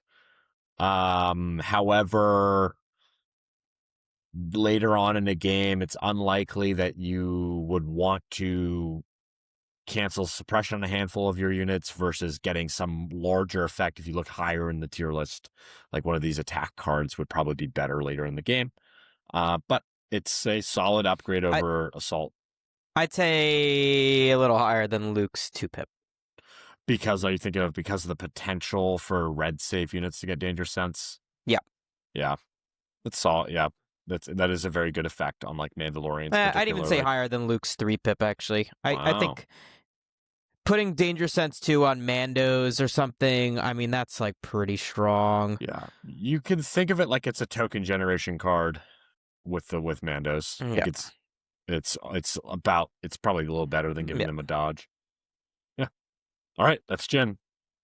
On to the counterpart. Her boyfriend. Poor cat. Not boyfriend. No, he would never cheat on Bix, bro. He just gazed longingly at her in that elevator for a long time. He was thinking about it. He was thinking about it. He was. We were not watching the same movie, bro. I'm about to get blown up. Come on, man. No. Who's gonna know? All right, let's go sit on the beach and hold hands. Because they're gonna die, bro. Of course. Yeah, true. We gotta share one last moment. All right. Cassian's 1-pip. Crack shot. Cassian gets an aim token. It's an order as well. He gets Gunslinger this round and may gain 1 suppression token. And during his activation, he make a free attack action. I love the weird bulbous orb. Yeah, I was about to say, this is some really confusing art. Yeah. Cassian's like, let me take cover behind the bulbous orb. Behind the mirror orb. The previous art was much cooler. Him killing 2 guys. The old art was so much cooler. Yeah, definitely, man. Talking about a downgrade. Bizarre. I mean, I like the reflection. Weird it's a good choice. It's a good like reflection. It looks here, like he's just, shooting one of those jetpack stormtroopers. It's like flying by too. It looks like it looks like a droid. Or It like doesn't a even look droid, like a little stormtrooper. stick man. He's shooting a little stick man. It really takes you a second to figure out what's going on. It's a bit of a there. downgrade. I won't lie. It's a bit I like of a to downgrade. imagine that he's actually holding two pistols with his arms pistols, like spread yeah. eagle and shooting two guys. Definitely not one of the That's best. a better story. It's definitely not one of like the Just best. like a RPG really designs. weird Dude, I can see cloud in it. the background. You can kind of see Dude, it. that's awesome. That's awesome, bro. This is one of the worst. One of the worst. He's missing art with his upgrades. right blaster. Dang, I do really hate that. That Yeah, sucks. it's just the worst art. The previous art was way better. Dude, sorry. So I mean, it is a 2-attack card. Yeah, Cassian Gaines said, "Did you already read it, Anthony? Yeah, Are we blabbing over it? Yeah. Yeah. It's a 2-attack card. He gets a name token, triggers teamwork with K2. He can gain a suppression to trigger danger sense, which is fine. It's good. It's not bad. And it gives him a free attack action. It's a good card. It's hard to say it's a bad card. He has sharpshooter and tactical 1, so getting that free action means that he's probably can take a shot with 3 aims by moving twice. He can also give 3 aims to K2. And frankly, no one's talked about it, but like typically you would play this on the sniper and just get like 2 sniper attacks that you know are going to be infinite range, cut through dodges, pierce, whatever. With the cumbersome changes, actually being able to like move twice and like with Yeah, tactical, right. with tactical plus just like what's it called, marksman, like it doesn't matter what color the dice is, you're gonna get hits on it probably with those getting aims. 3 pierce 1 Is- at is least his- on one of is those his, shots. Is his range 1/2? 2 Is it pierce 1. still 2 red and a white? He's 2 red and a black with his range 2 long shotgun, Oh, and he's I think still a red and a black with his On a sniper, so a on his black sniper. white, like even So- the worst, so- like He also has sharp 1 now. he's so not. I think so if the he- only if- reason people don't play him is because he's A, too expensive, B, like way too much competition in the operative slot, and C, because now the new Cassian heavy weapon upgrade is just busted, and there's no reason. Like Yeah, everyone's I taking think- him in every list, but the card itself is solid. Yeah. If you extract the Cassian heavy upgrade, just broadly Cassian is better than people think he is, or that more than he's being played. I would put this in B tier. I would put this probably just below Jin's card, maybe above because of the No, I think teamwork. it's a Yeah. uh, I above because of teamwork, I think, and because his gun is better. 'Cause He you could can't feed gum some up more. things like Jin, but he can kill more things than her. That's a good card. Back in the day, I mean, and also theoretically, eventually sniper teams will be playable again. Like having the 2 infinite range sniper shots is just interesting to me. I think it'd I be don't good in a pinch. It's good in a pinch if you're one Solid card. range. All right. Last Stand. Oh, who are these That's guys? good here? artwork. These guys are removed from the game. That's Pal. He's not in the. Cassian Andor, 1 trooper unit. It's a 2-pip. When a commander or operative is issued an order with this card, that unit gains Indomitable, so it rolls red rally dice until the end of the round, and it gains 1 aim token, dodge token, or a suppression token for each wound token it has to a maximum of 3. Another good card as a 2-pip. It isn't required to issue the second order to a commander or a trooper, so it's definitely a straight upgrade over push in most cases. It generates a good amount of tokens on both the units, both Cassian and his friend, as long as one of them's taken a wound. If you have K2 in the list, it generates a ton of tokens. I would put this in like C tier, probably just below, maybe just above. It's similar to Jin's 2-pip. Again, like the 1-pips, similar effect, generates tokens. It's a little more conditional. I think if you're building a list around playing Cassian and K2, you're probably thinking about having another power piece like Ahsoka or Din. I think this could, and he has a command slot now, doesn't he? Back So when I played Cassian, this was like my favorite card to play. Like this is my like clutch it out round 5 card. Like I know my power pieces are gonna have wounds on them. Let's get 3 dodge tokens on Ahsoka, or let's generate 1 million tokens, or 6 tokens possibly on Cassian and K2. I don't disagree that it's like it is situational. Like you do need to have wounds to make this effective, and then it doesn't help that Cassian and Kate. Well, no one is taking Cassian anymore, but I think the card effect itself is really strong. If situational, I would say like top of C. I would put it. I would put it like it's pretty much tied. You can put it on either direction of Jin's card, but Jin's card is just probably you played earlier in the game. This card you play later in the game. I think there's definitely going to be games where you're not playing it, or where like you're forced to play it for order control or something, and it feels kind of bad. Yeah. But like there, in a world where Cassian is like played again, this is a pretty solid card. Definitely is. Yeah. Anyway, And cool art. All right. Is 3-pip card, volunteer mission. Wow. Blaise, you want to read this one? Yeah, for sure.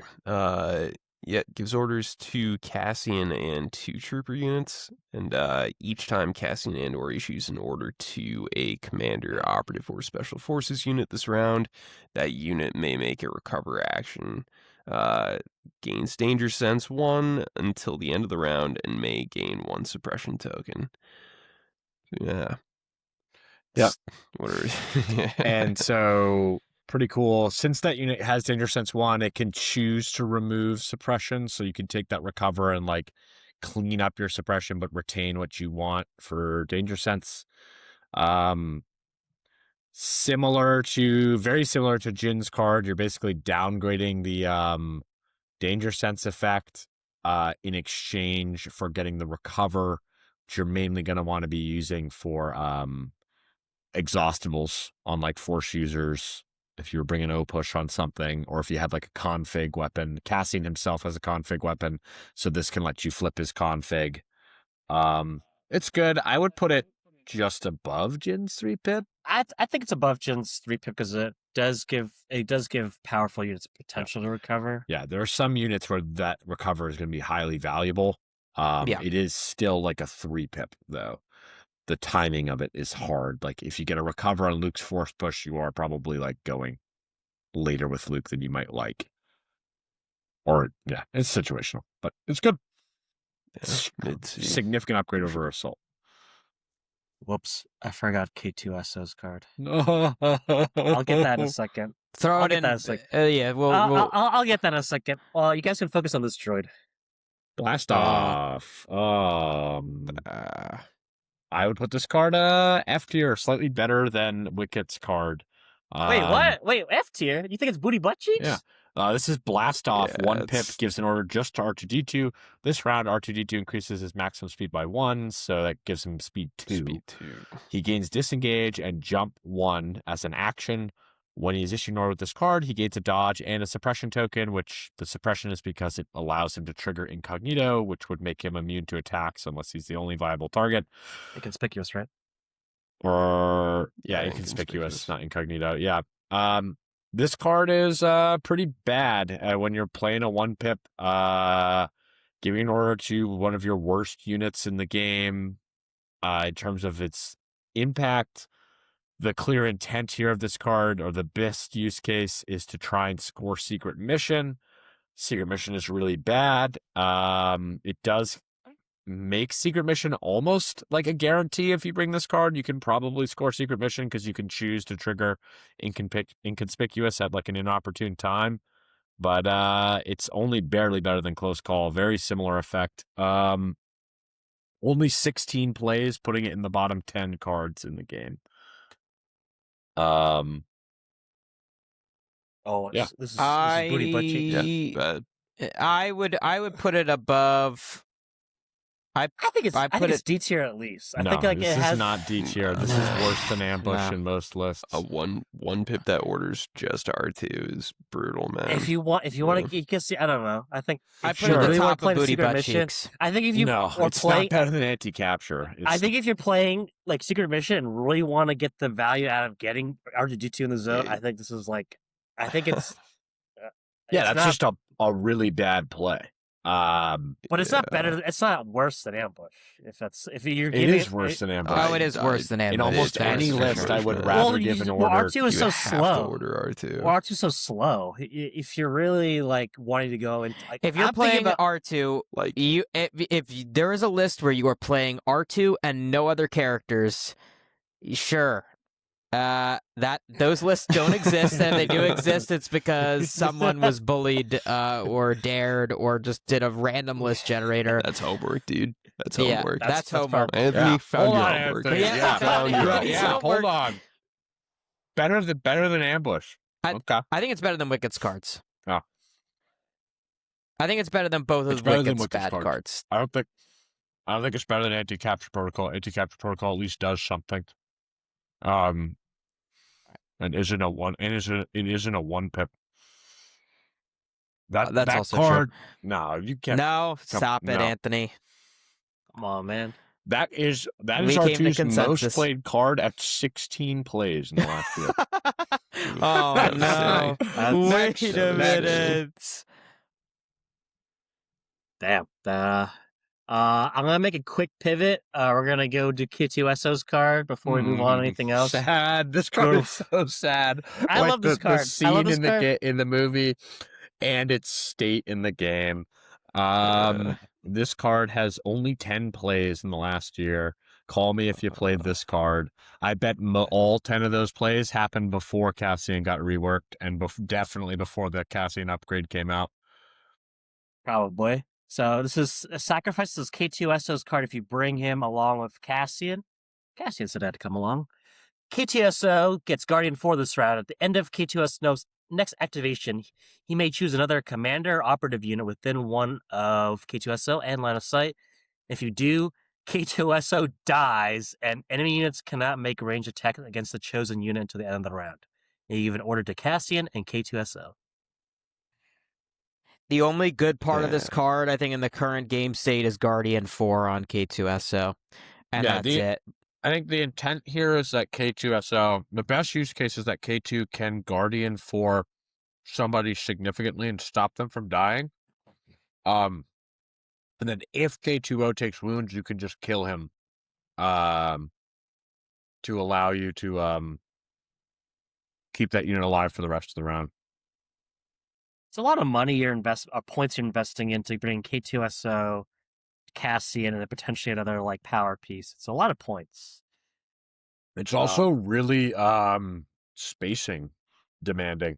K2SO has to be at range 1 to trigger Guardian and to trigger the effect. And if you're not using it on Cassian, that means he has to be range 1 of another different commander or operative. It's so hard for me to imagine a scenario where K2SO would like to move into to be near someone to then kill himself to protect them. The game doesn't put you in scenarios like that. I put this in F tier. I'd probably put it at the bottom, honestly. It's just really bad. I think it's better than Wicked's cards. I think it's better than Wicked's cards. I think for at least Guardian 4 alone. theoretically, if you were in supply run, someone grabbed the box. Sure. And I also do think Guardian 4 on a cheap unit with red saves. I mean, it has it could theoretically, situationally be decent. I mean, ideally, K2SO is just protecting Cassian because he has to be within range 2 for teamwork. Yeah. It's probably within range 1 anyway, so it's just protecting Cassian. But if K2SO gains 2 suppression, then this card also cannot Guardian. Because of how Guardian works. We don't have to talk about that. It's still, Also- I still think it's better than Wicked's cards. Never mind. Sorry. I think, are you wondering if droids actually do get their Guardian shut off? Yeah, is that like a? I think it's suppression equal. Is to it their if they're courage. suppressed or suppression equal to courage? If that's the language. I'll look that up. We can continue. It's unlikely that your opponent even knows what's going on if you play this card. also, this is only range attacks. Enemies can make. Yeah, it's can't make just range- equal to its courage. Yeah. So yeah, you can be shut off by being hit by one suppressive weapon. I'd All put right, this put up it- maybe put- above close call. Put it above Wicked's 1 pip. That's it. I don't know if it's better than Wicked's 2 pip, man. Yeah, I know it feels bad. We all love K2SO as a character. But Cassian told me I had to be here. Yeah. Oh my god. All right, back to the other bad droid. I mean, good droid. Where the hell did I put him? Oh man. Please refrain from using bad language. Impromptu immolation. Another sad rebel droid.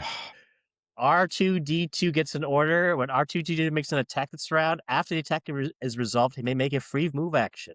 And then during his activation, he gets the following weapon. A flamethrower. It's 2 white dice. Blast, spray, suppressive, can be used in melee and or range 1. I don't know. This is tied with Fifth Brother and Wicket for having the least played card in the game. 6 plays in the last year. I would put this below. I think this. I'm putting above Blast Off. At least it does something. You put it above Blast Off? Yeah, at least it is like theoretically one of the largest amount of dice that you can roll in the game. Yeah, that's true. Because it's 3 white plus 2. If you are in a Hail Mary situation where you need to wipe a large unit with a lot of models, this card could do it in situations where many other units could not. And 2 pips are the less competitive, are like the least competitive slot in Rebels. It is still really bad, but it does take it does take a unit that has essentially almost no combat impact and give them 1 turn where maybe you can roll hot and like flip the script on one enemy. Hot is his base attack is 3 white and then 3 white suppressive, yeah. 3PO gets like a white or something. 3PO adds 1 white. If you're running this card, you should certainly run C3PO if you're trying to get R2 to attack something. But yeah, F tier. All right, that's fine. Smoke screen. Oh, I don't think I've ever seen. I think I played this card once. R2-D2. This is his 3 pip. R2-D2 gets an order played card in Legion. And 1 shipper. Wait, this is second. Yeah. 8 plays. When R2-D2 issues an order to another unit, they may make a speed 1 move. At the start of the activation phase, R2 may make a free smoke 1 free action. Which is to place a smoke token, which provides a range 1 bubble of light cover to anything, including vehicles. I would put this maybe just below impromptu immolation. It does allow 1 unit to get a speed 1 move, and the smoke token is fine. It's could upgrade a vehicle's cover to have light cover, I guess, or to light to heavy, I guess. You can throw smoke into smoke also works if your opponent is shooting out of smoke. They have you gain light cover as well, so you could throw it on an opponent's army. This card was a lot better when comms relay existed, because then he could have 2 units move. Just not very good. It's a 3 pip. Only gives out 2 orders.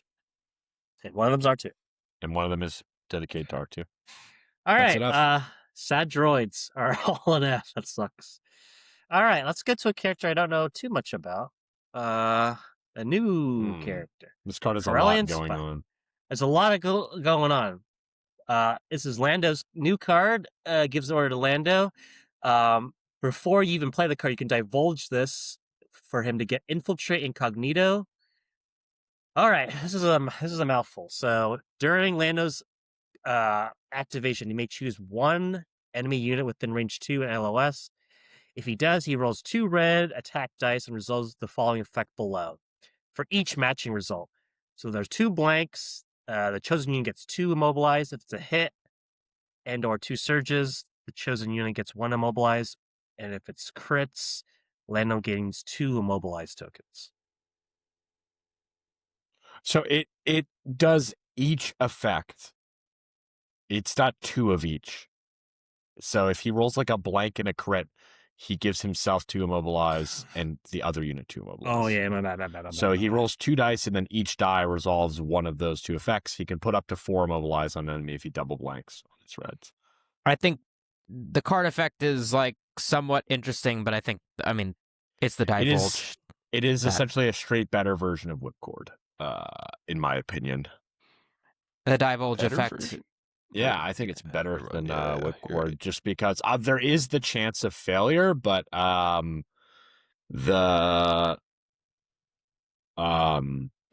range 2 effect of it, I think, is a lot better. Lando can also trigger this while he's incognito without popping his incognito. So the effect is solid. And then the fact that this is tied to divulge and incognito, infiltrate incognito, I don't know. This is like high A, I think. I want to put similar right to how we below. ranked Darkness Descends in the last. I want to put it maybe around where Luke's card Are you is. ever running Lando without this card? No. You have never. to bring this card if you bring Lando. I think you bring Lando. You bring this card. I don't think Lando is as good as Vader, so you could be ranked a little lower, but I think it's an A tier. The effect is massive. Yeah, I think that's probably where it should be. Yeah. I'd probably put it near the top of A tier. Nah. It takes a unit that doesn't have infiltrate and gives it infiltrate. That's solid. It is also Lando getting infiltrate. It is solid, but comparing it to giving Vader infiltrate. It's also a competitive slot. Apples to oranges. It's also a competitive card slot. It is taking a 1 pip away from a power piece, for a support piece, which is not always great. I would say it's below for the tribe. I'm okay if it's just below for the tribe. And also importantly, some people I think get this wrong. Just because you divulge it does not mean you do not get to use the immobilize effect. In case you were curious, there is during the resolve setup effect step. Some divulge cards have text where it requires you to play them, or it indicates that you only get this effect. But those always say if you did not divulge this card. This card does not say that, so you get both effects. We're gonna get to those bad cards in the next episode. There's some bad ones. All right, this is his other card, Ace Up His Sleeve. Another 1 pip. Lando gets an order. It's another unit. And it's treated as 2 pips when you're building your command hand. So after you select a card during the resolve command card effects, after revealing command cards, you may return the reveal card that you picked and instead take this card instead. Yep, so you get to see what your opponent played, and you can pull this card out of your hand and play it. It gives Lando and another unit an order. So as we've talked about, it is a 1 pip that gives out 2 orders. One of those is restricted to Lando. I would put this high B by nature of being a 2 pip that becomes a 1 pip. And it also interacts with his unique his 1 step ahead keyword. Right. Yes. Where you could sort of maneuver your way into if you really need a move on another unit, by needing to by being able to choose, see what your opponent chooses, and then having the ability to always be able to pull a 1 pip out, allows you to get the move on the right unit. I'd put it below Arboreal Assault, I think. And it's actually a 2 pip in your command hand, but it's a 1 pip. So it's a pretty Makes not sense. contested spot within Rebels. So if you're taking Lando. All right. Idiots Array. Did they change this? Yes. Okay. It only works on Lando now.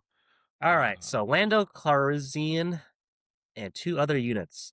Each time a allied unit face up a token makes an attack, if the defending unit was within 2 and line of sight of Lando, and if the attack pool contains at least 1 blank, surge and hit results during the reroll step, you may change 1 hit into.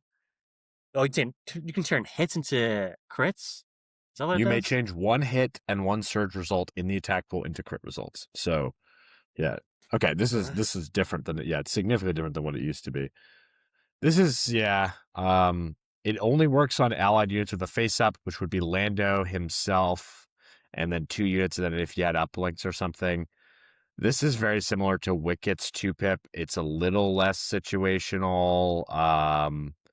It's marginally upgrading the shooting, but it is a lot worse. When we talked about Brains and Brawn requiring Leia to be at range 3, this requires Lando to be at range 2, which puts him at risk of being shot, even if he has Incognito up. I would put this in Who's this guy?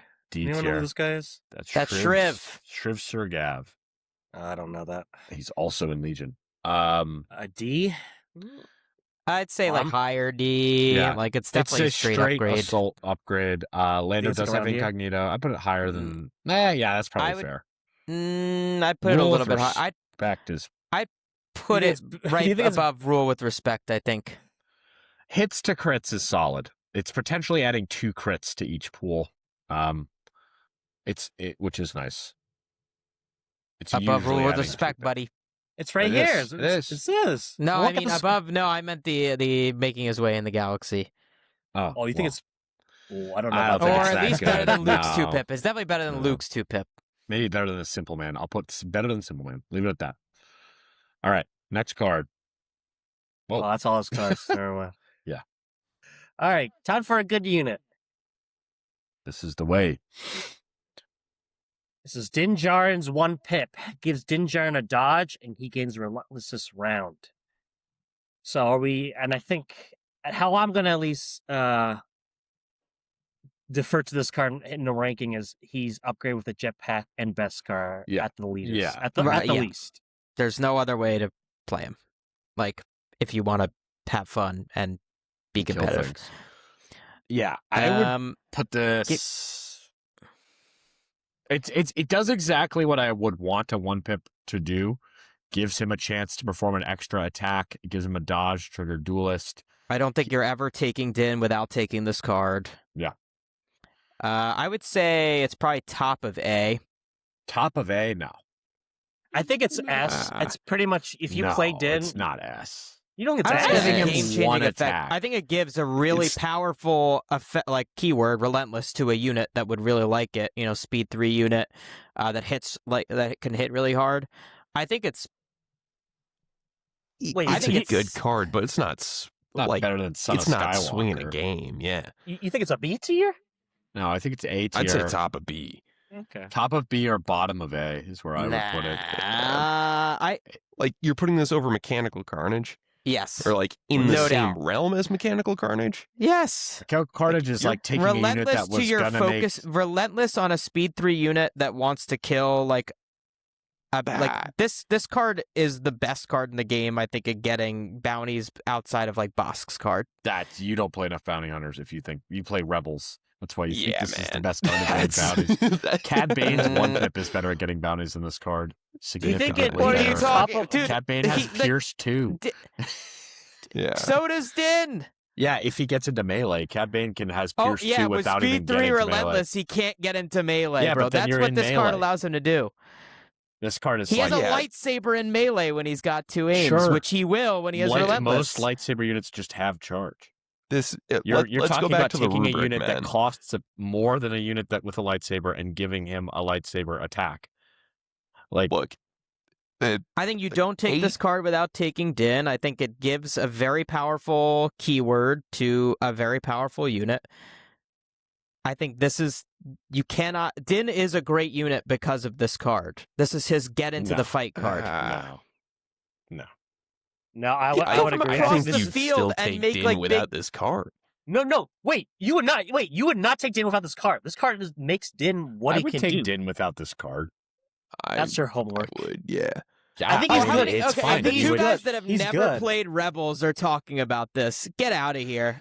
We guys outrank but you. You guys are not. You guys are evaluating Din as a unit, and you think that this card is what makes him This good. but he card just has a makes good Din profile. into the unit that he is without having relentless on doesn't. like his Relentless key turn. on one turn does not define the unit. Yeah, It man. lets him do one Yes, it attack. does. It means that there's one turn where he didn't speed 3 move and instead he took an attack. Like that's the trade off. It gets you like It's a one more single speed speed 3 move. move in the entire game. You need it for the turn that he is going into like make his move. Sure. If- No, that does not make it S. Maybe We're It not doesn't make arguing it- for S. We're I don't arguing even think for it makes A. it A, man. Yeah.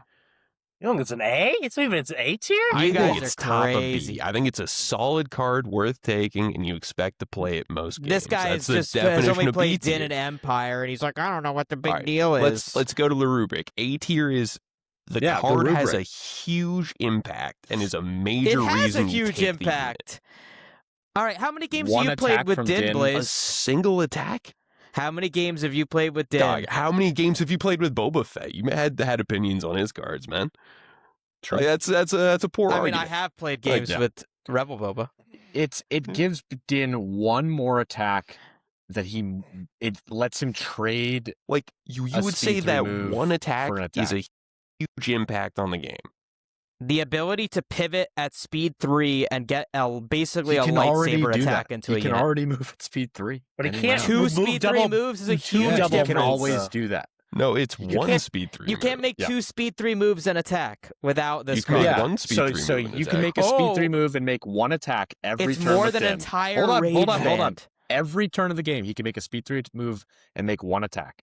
On this turn, he can make 2 speed 3 moves and make one attack. You gained 1 speed 3 move with Din And Djarin. also with an extra aim, which turns on And you Pierce gained 2. 1 aim and 1 speed 3 move, and that makes it an A tier card. Yeah, you know what, guys? I agree. Burst of Speed is a really terrible upgrade. It doesn't really make much of a difference. This is It Burst costs of Speed. 10 It has points. a bigger impact. It costs It has 10 a bigger points. impact than Burst of Speed on Din. For the sake of us moving on, can I put this at the bottom of A?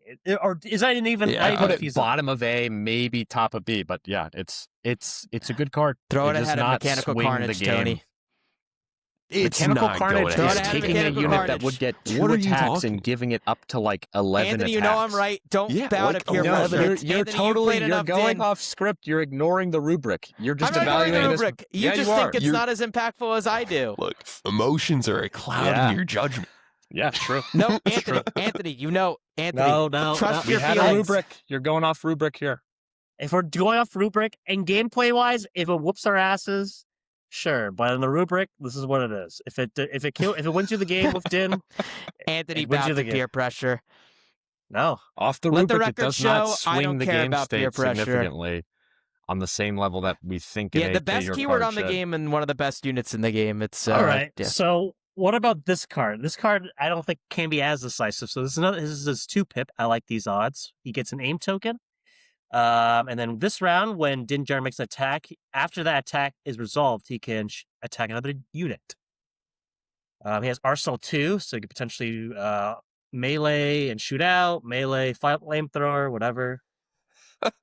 I'd put this card above that 1 pip. This guy has never played Din in his life, bro. This guy. I would put this. I think I can see the logic, but the problem is how restrictive it is. It requires him to use a different weapon, right? Can you bring it back on screen? That's a different unit. Different unit. Different unit. So you, But he can't ever.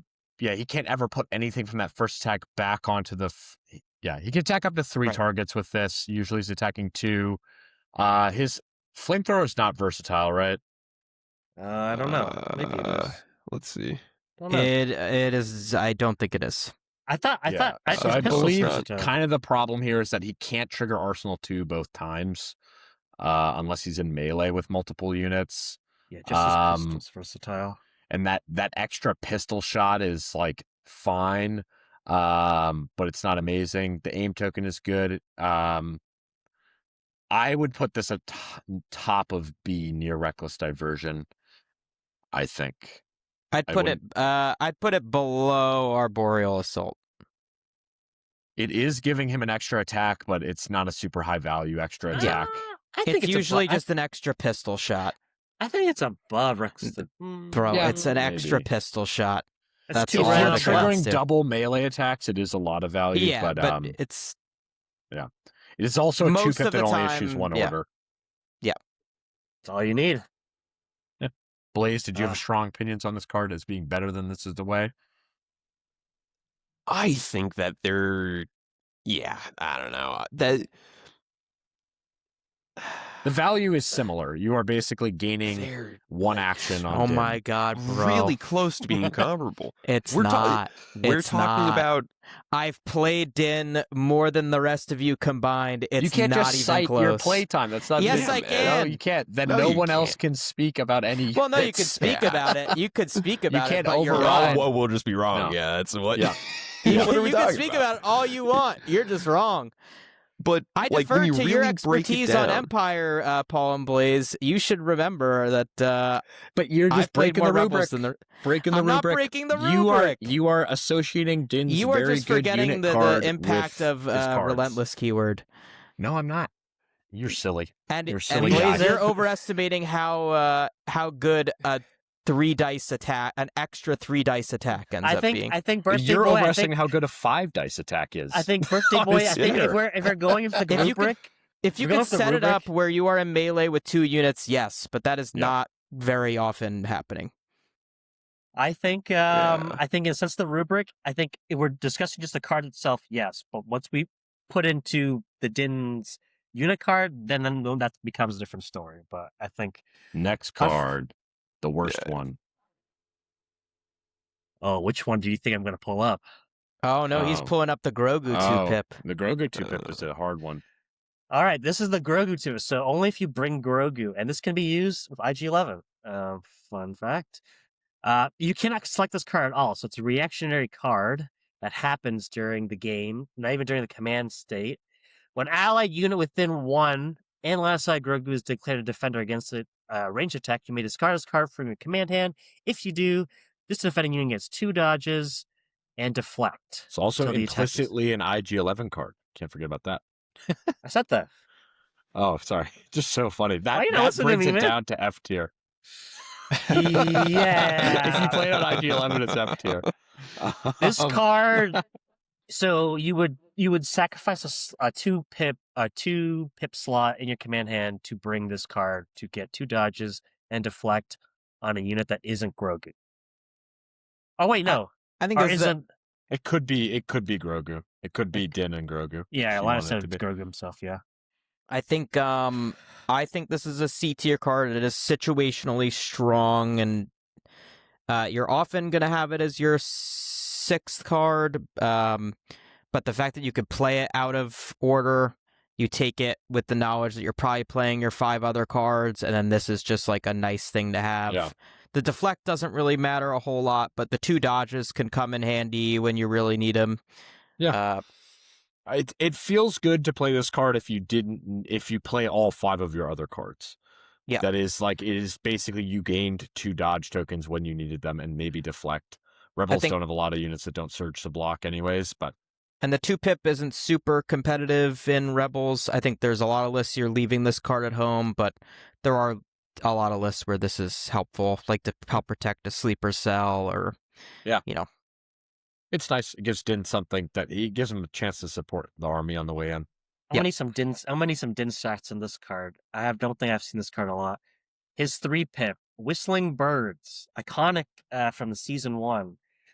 During Din's activation, he gets this following action where, as an action, he can choose up to 3 enemy units within 1 of him and LOS. For each chosen unit, he rolls 1 attack die for each miniature in that unit. That unit suffers a wound for any paint that it gets hit, surge, or crit. It's a big whirly bird attack on 3 enemy units. Yeah, and it isn't an attack action, so he can still shoot. Kind of the ideal case here is that Din was already in melee and he was near some enemy units, and then he's able to do this and then continue to swing away or to shoot at things. This has got to be his least played card ever. I was looking it up. Whistling Birds is 130 plays. Hand Thing is 140. And what's the last one that isn't This Is the Way? I like those odds. Yeah, this card is situationally good. It's situationally good. I don't think I've ever. If you're building a Din list, this is the one you could just leave at home. There's way better 3-pips that do. I'd put this bottom of C-ish. If you can contrive the situation where you can have it go off against large enemy units, it's really good, insanely good. But it is a 3-pip. I think gives one order. Is rough. Gives one order to 1 unit. Yeah, whenever the issue is Din, you're already struggling with order control for the rest of your army. It doesn't really support the army, and usually it's your 3-pips on your other characters that are supporting the army. This is the card, especially if you're taking Grogu's 2-pip, where you already are kind of having a situational card that already puts 2 situational cards, and I think the Grogu card, while less powerful, you're going to run into more situations where it's useful. And it's also kind of a D. It's like you said, again, it's in these situations it's great, but it's the only situations it's great is if Din is completely surrounded by enemy units and it's a 3-pip. And potentially giving the enemy like a big attack on him before he's able to get the attack off is not ideal. I think it's better than Boba Fett's Whirlybird. No, not actually. I took that back. I would say it's probably top of D.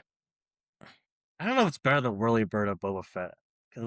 I think it is. Because this is it's rear one, right? White dice. Boba Fett Whirlybird is at least confirmed. Yeah, but it gets wounds through no matter what. I remember I once against Paul, I once just insta killed Dooku with like a 1 die. Like having an almost 50% chance to put a wound on like a unit like that is, I don't know. What do I other people think?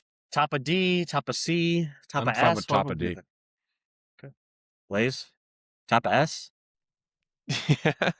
All right, let's bang out these last ones. D, yeah. Did I put the card out already? Yeah. Oh no, it's in the bottom right there. On the rack. All right. Let's rip through these. All right, we're moving on to another good unit. I am no Jedi. Ahsoka Tano, 1 pip. Ahsoka Tano gains Agile 1 this round until the end of the round. Each time Ahsoka Tano makes an attack during the form attack pool step, add 1 white die to the attack pool for each dodge token she has to a maximum of 3. I think it's a fine 1 pip. I'd have it like high B tier. Yeah, I think this is it's not a double attack card, which is what you kind of hope for a Jedi on their 1 pip or a bounty hunter. And it does make her 1 attack very effective. But I would definitely put it below the cards that are actually creating additional attacks on the board. I could see it at bottom of A, but I think B. I think B is fine. I think high B. I'd say just below Arboreal Assault. Yeah. Gives her 1 really good swing. Lots of crits as well. She'll get a lot of dodges this turn. The attack is a double rainbow. It's solid. It's a solid card for a solid unit. You know, it just doesn't do anything super special. And then there's always those situations where she's already locked in melee and it kind of feels bad because you're not getting the extra dodges as easily. But it's a solid card. Yeah, I'd say so. IB. All right, we have our teamwork card of Sabine. So Ahsoka and Sabine get an order. Ahsoka gets teamwork with Sabine. At the start of Tano's next activation, Sabine may make a speed 2 move. At the start of Sabine's activation, Ahsoka may make a speed 2 move. This triggers a lot of the agile or the teamwork's nice. The reason you take this card is the free speed 2 moves on your already extremely fast units. This is the reason whenever you see like a competitive Ahsoka Sabine list, which have certainly made an impact in the game, this is the card that makes them good. The fact that you can do a free speed 2 move plus a couple speed 3 moves. You're always having burst on Ahsoka, and obviously Sabine is speed 3. You can move anywhere on the board, contest any objective. It is, I mean, I'm biased because I feel like this was my favorite card to play in Rebels. It always took people by surprise, except for Paul, because I played it against him too many times. But in tournaments, this was the card that would win me the game. Frankly, I'm biased. I would have it in S tier. The free speed 2 moves on powerful units plus teamwork is like really solid effect for a 2 pip. But I would settle for like very high A tier, I think. I think high A tier. I think if you're running a Sabine and Ahsoka list specifically, I think that's something that you look towards for like having high speed characters getting token, because this also gives a token to Sabine with defend 1 on there. I think it's pretty good. Although Paul seems to have just turned off his camera, so while he's gone, I'm going to say put it in S, and he can't complain. Paul, don't say anything if you agree it should be an S.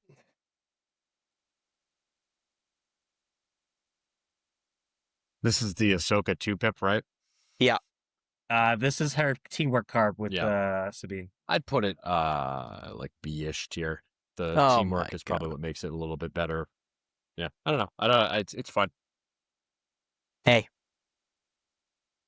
I don't think A tier. You're getting like one extra token, 2 speed 2 moves.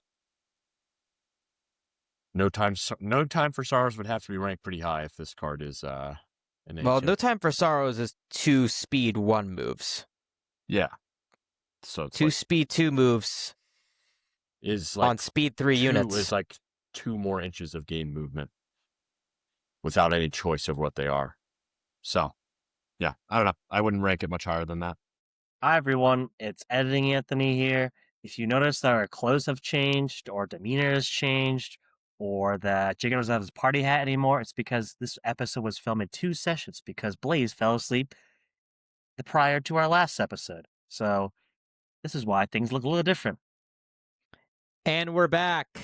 Sorry, everybody. We had some technical difficulties.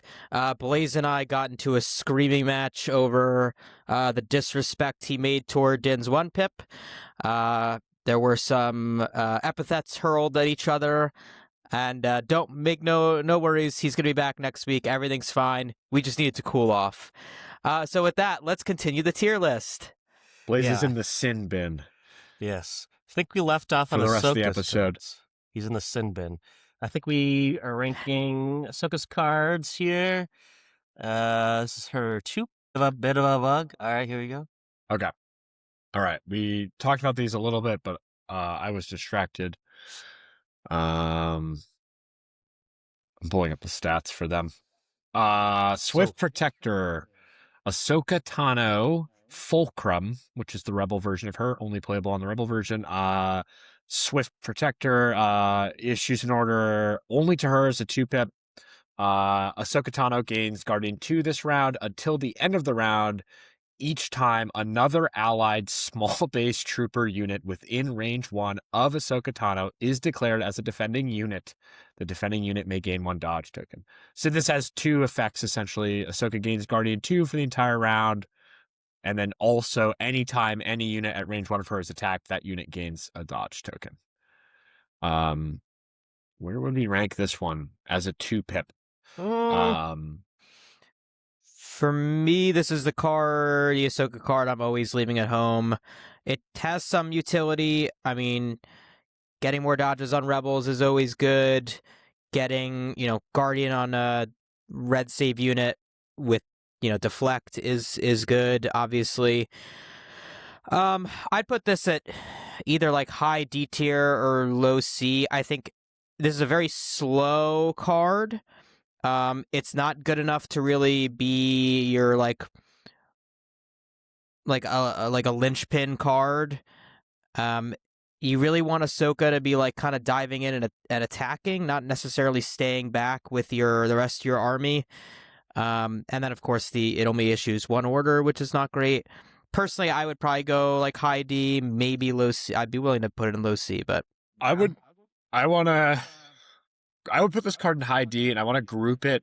I want to compare it to quite a few other cards that are actually in this list in the game. This card is really similar to Rule with Respect, which we put in D tier, Idiot's Array, which we put in D tier.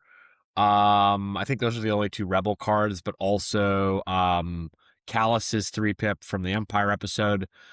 Actually, no, Callus's 3-pip is a little different, but these are cards that require your focus piece to sit and stay still near your army to get value, and they just aren't very good, because really the only time that you're going to be maximizing the value on that card is like turn 2 is when you could theoretically like deploy your whole army and have really neat positioning and she could hit everyone, but it's just often not worth it. There are other cards you can play that generate a lot of tokens. Her deflect does work on Guardian, which is significant.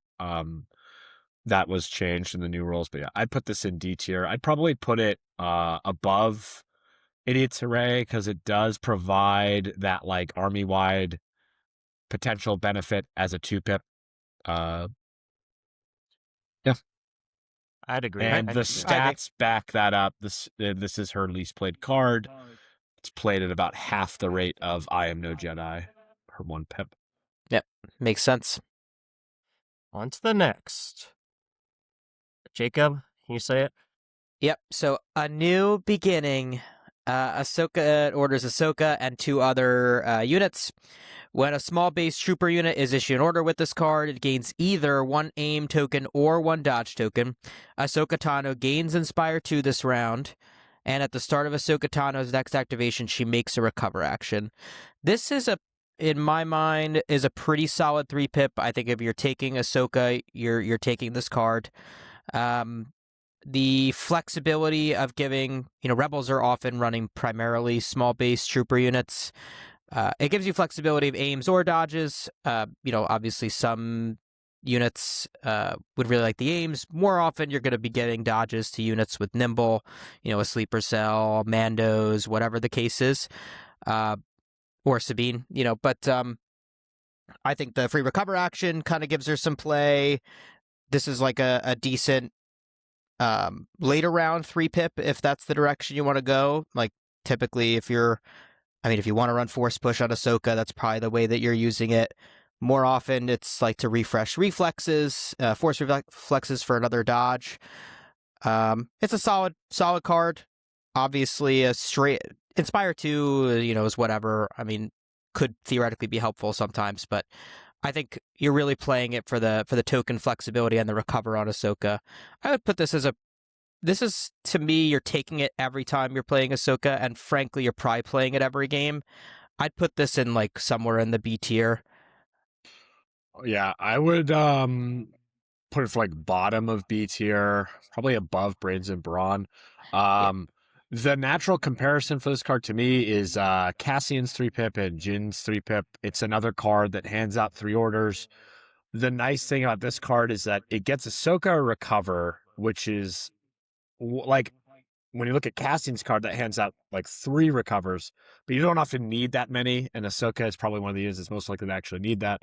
It gives her a dodge as well, right? Yeah, Because so what you she's could issued do, an order. so she issues an order, so she gets a dodge and defend, and then you're always going to be giving her the additional dodge. Yeah. So just having She her gets dodged 2 up. dodges. Yeah, so it kind of gives you some flexibility, but it allows you, like, taking a dodge on a lot of Rebel units is probably often better than taking a recover action unless they're suppressed. Yeah, and the numbers back this up. This is taken only like 10 times less than her 1-pip. So most people that are playing her are bringing this card, and I think that's mostly correct. It's a good 3-pip. It actually is one of the highest ranked 3-pips that we have. We haven't been very kind to the Rebel 3-pips. Oh, for I the think tribes, honestly, no, we have 2 S tier 3-pips. So. It's a very flexible 3-pip in that, like, it could also be a round 1 play. If you want to set up aims for like an alpha strike, I'm sure there's some lists where that would be effective. Not really the way I've ever played Rebels, but it feels like it's very flexible. You could play it early, you could play it late. It's solid. That cover's also nice on her if you have force reflexes and if she has a bit of suppression on her. I think that would be ideal during when she dives, but ideally, I think that's a good. I want to say, never mind. I think it's good where it is.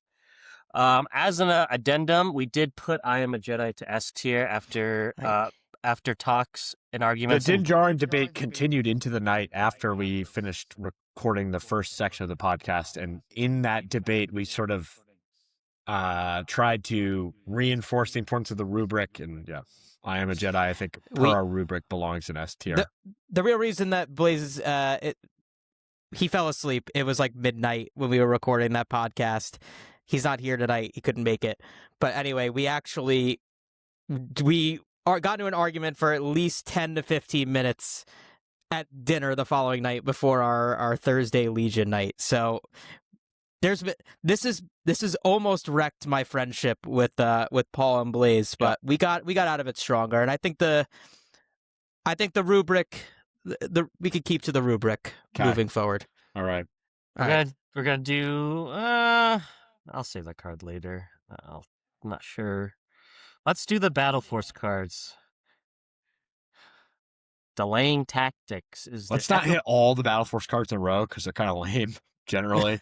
It could be kind of boring. But yeah, you want to read Anthony? This is the only Battle Force left. We already did. I thought no. There's Echo Base. Yep, just Echo Base has 4 cards. Nope, it's 1, 2, Oh, you have 3. 2. Okay, all right, go ahead. All right, delaying text. It's their 1-pip. You have issue to 1 unit at the end of this command phase. Choose an opponent. The chosen opponent must choose one of their non-commander units as a face-up token, and if able, return that unit's order token to their order pool. This is like top of It's like bottom of D tier. It is a straight upgrade over Ambush. It's a generic card that gives an order to any unit. It has a situationally good effect if you could force like an operative or a heavy, but it's unlikely that your opponent, it's super unlikely these days that your opponent is playing a card that hands out one order. Because it gives your opponent the choice of what they return, correct? Yes. Yep. Yeah, so Yep. it's barely better than Ambush. Frankly, in Echo Base, you're probably going to be taking a hero, a named characters, but yeah, I don't even know. It feels like it should be like almost top of F tier, but it is a straight upgrade over Ambush. So Yeah, I think in the old game it was a lot better. But when Operative Vader was like the meta, that was really like what was going on. But if your opponent's handing out more than one order on a turn, it's usually useless. I never even saw this card being played in the Battle Force even before. Yeah. I just never. Useless against CIS. I mean, it's useless the vast majority of the time. Occasionally you'll get an ace in the hole, but it also doesn't. You should not take this card unless you're running a characterless Echo Base list or a one character Echo Base list. There's no reason to really take this card. I'm fine with it being bottom of D. Yeah. All right. Next. Courage of the Rebellion is their 2 pip for Echo Base. It gives orders to 2 units. When an allied unit is issued an order with this card, it may make a recover action. This is pretty much the same. It's like identical. I would put it slightly higher. It is a straight upgrade over push. The 2 recover actions are good. Most of the character cards that are 2 pips that Echo Base would have access to are going to be stronger, unless I'm misthinking things here. I would say probably even a little bit higher. I agree it's a D tier, but I think it's probably, I would say even higher than Ahsoka's 2 pip. It does, yeah. You can play Commander Luke in Echo Base, and he could have some good recoverables. Or you could play it, some people like to play like the double snowspeeder lists and are playing like uplinks on them. You might be playing, I mean, and recover actions are nice, and the 2 pip slot is not a very competitive slot, just in general in that Battle Force. To me, when I played Echo Base, or even build Echo Base lists in the new rules, this is like the only Echo Base card I think that I'm taking most of the time. You could argue for the next card, but this card was the most broken card in the game for this Battle Force. Not anymore. Well, I wouldn't even say it was broken, but it was kind of defined how the Battle Force played. It was a lot of good value. It was literally like the entire gimmick, but it's significantly worse. Remember, the 3 pip for Echo Base, hold at any cost, gives order to 3 core units or support units. When an allied trooper unit is issued an order with this card, it gains an aim token and a standby token. So that could be your Rebel Vets, your Mark IIs, or your FD cannons get standbys. Obviously, Mark IIs and FDs have Overwatch built into them.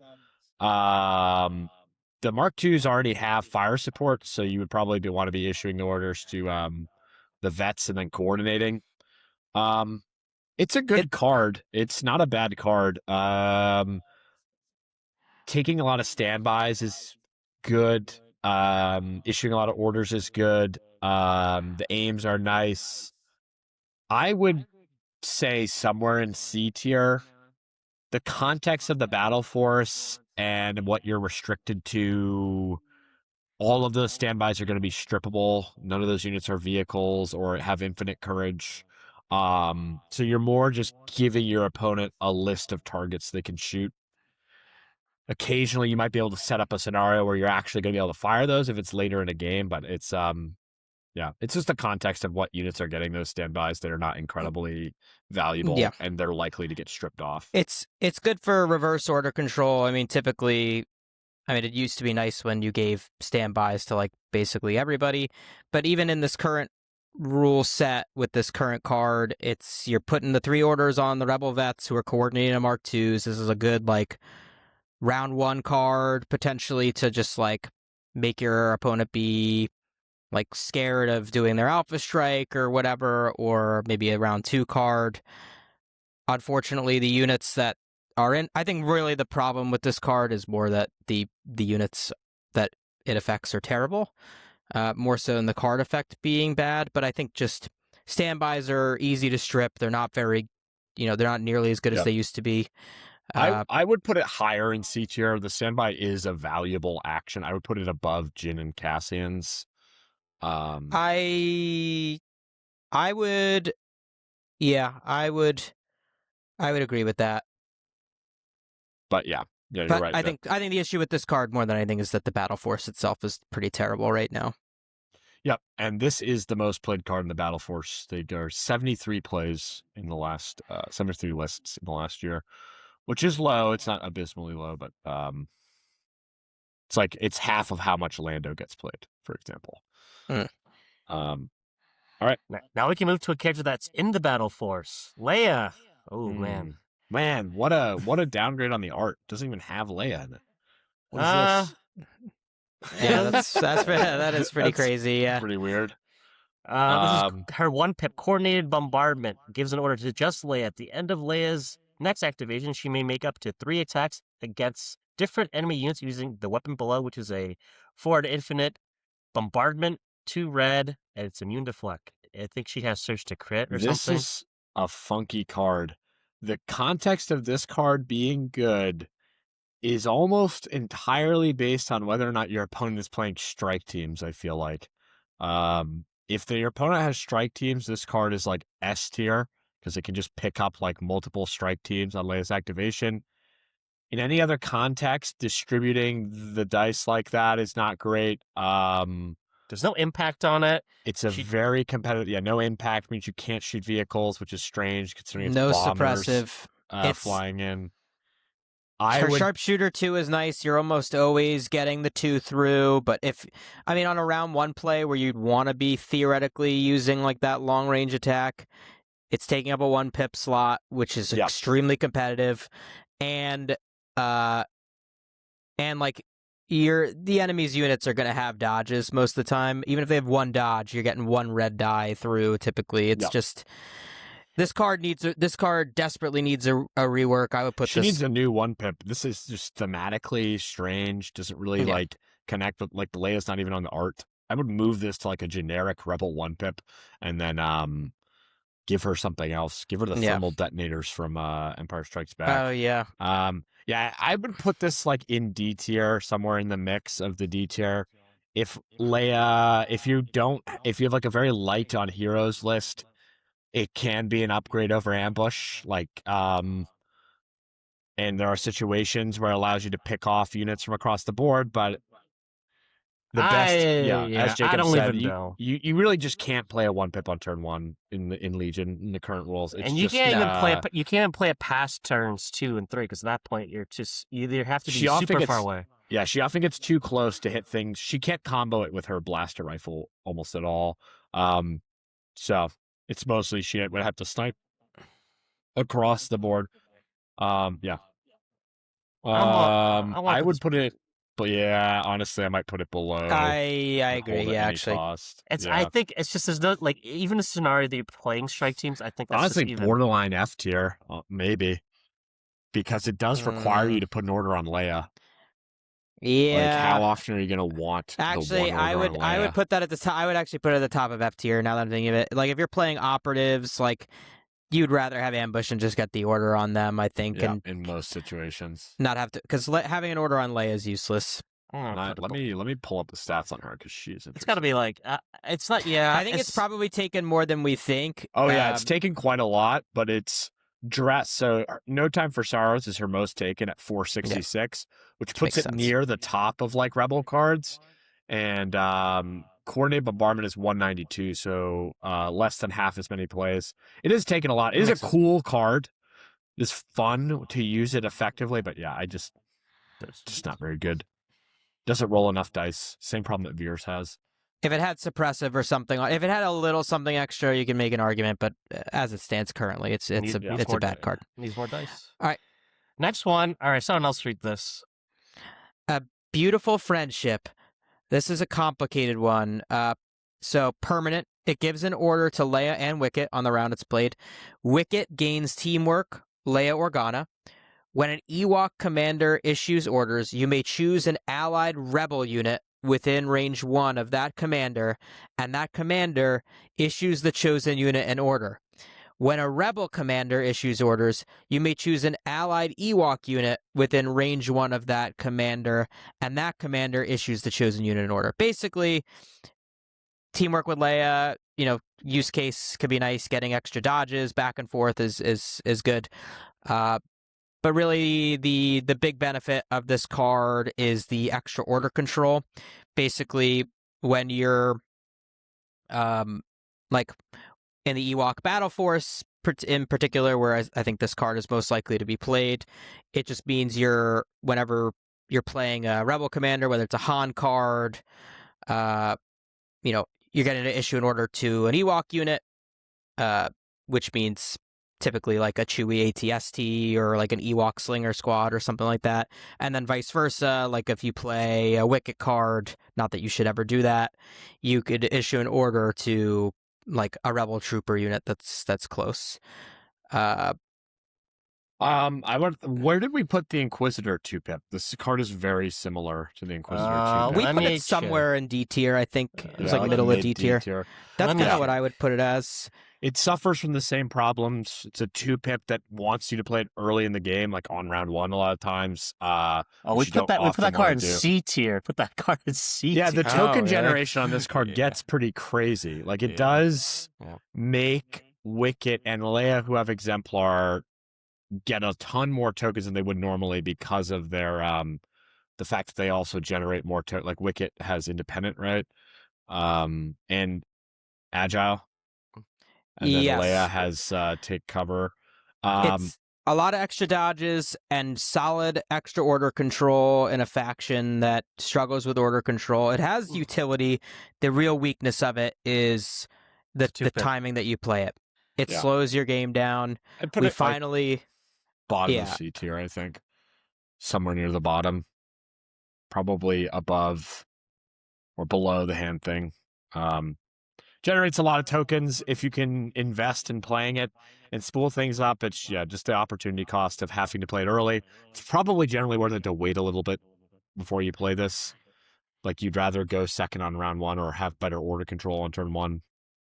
But no, it's hard. It's one of those cards that punishes you the longer you wait for playing it. I think I would put this at the top of D tier, if only because like Wicket and Leia are not very good units. This is a card that is only useful in the Ewok battle force.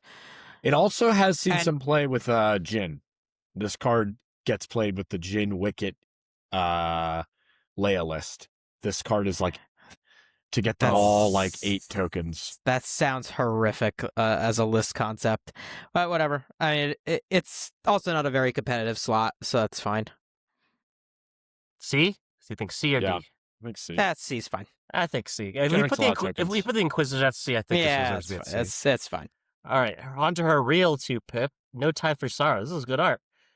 2 trooper units get an order. When they're issued an order with this card, they may make a speed 1 move. This is a solid card. Yeah, it's a straight upgrade over push in most situations, unless you have vehicles. Handing out speed 1 moves before the round starts in many situations can be super useful. There's a lot of objectives that obviously it helps you get onto BOIs. Supply run, for example, it could take a unit that couldn't have scored supply run and make it scoreable for them. Can help units hide, it can help units advance, can help units hide in melee. There's so many situations where this can give you a fairly solid advantage. The biggest issue with it, I think, is a little bit of the opportunity cost. Sometimes there's a flashier card that you would like, but I don't know. I would put this like in B tier, like it's maybe somewhere in B, above Brains and Brawn. It's situational, but the amount of situations where the 2 speed 1 moves on any trooper unit without your opponent being able to respond at all is pretty high. You're not going to play this card every single game, but there's always going to be situations in which it's useful. A free speed 1 move is always a useful thing. It's not super impactful. It's in a not competitive slot. Yep. It's solid card. It also triggers agile, which a lot of rebel units have agile. Yep, exactly. Or tactical. Yeah. Yep. It's a good card. I definitely wouldn't play it just to do that, but it is a nice bonus. It Yeah, good card. Her most played card by a pretty wide margin. That makes sense. Very evergreen. Yep. All right, this is her last card. Somebody has to save our skins. This is her 3-pip.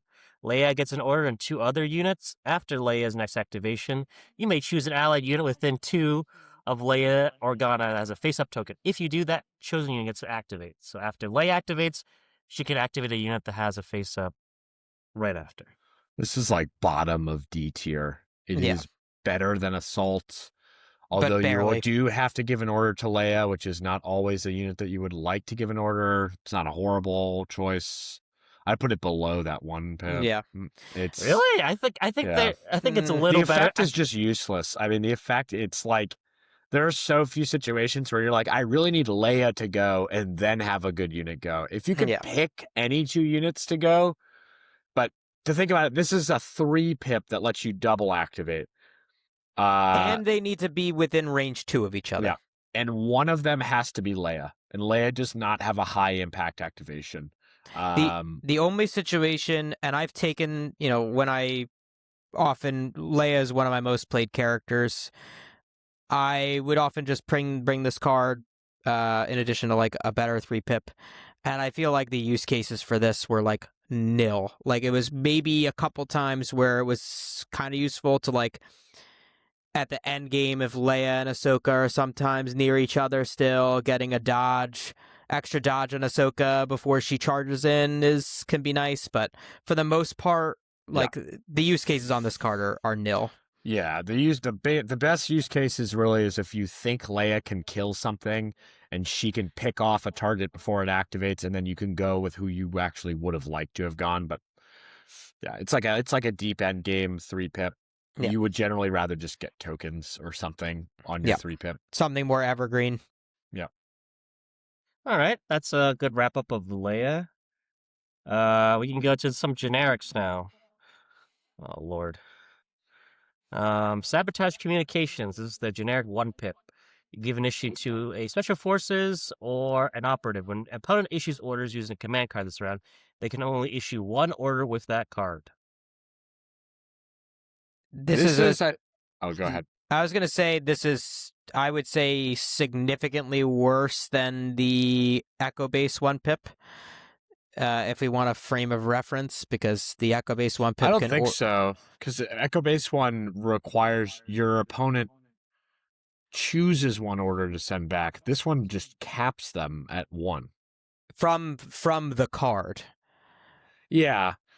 It's often removing either 0 orders or 1 order, or maybe 1 order. You just have to aim to play this card not when your opponent is playing a 1-pip. You have to be confident with, I'm going to play this when my opponent's going to play 3-pip is when you would want to play this card.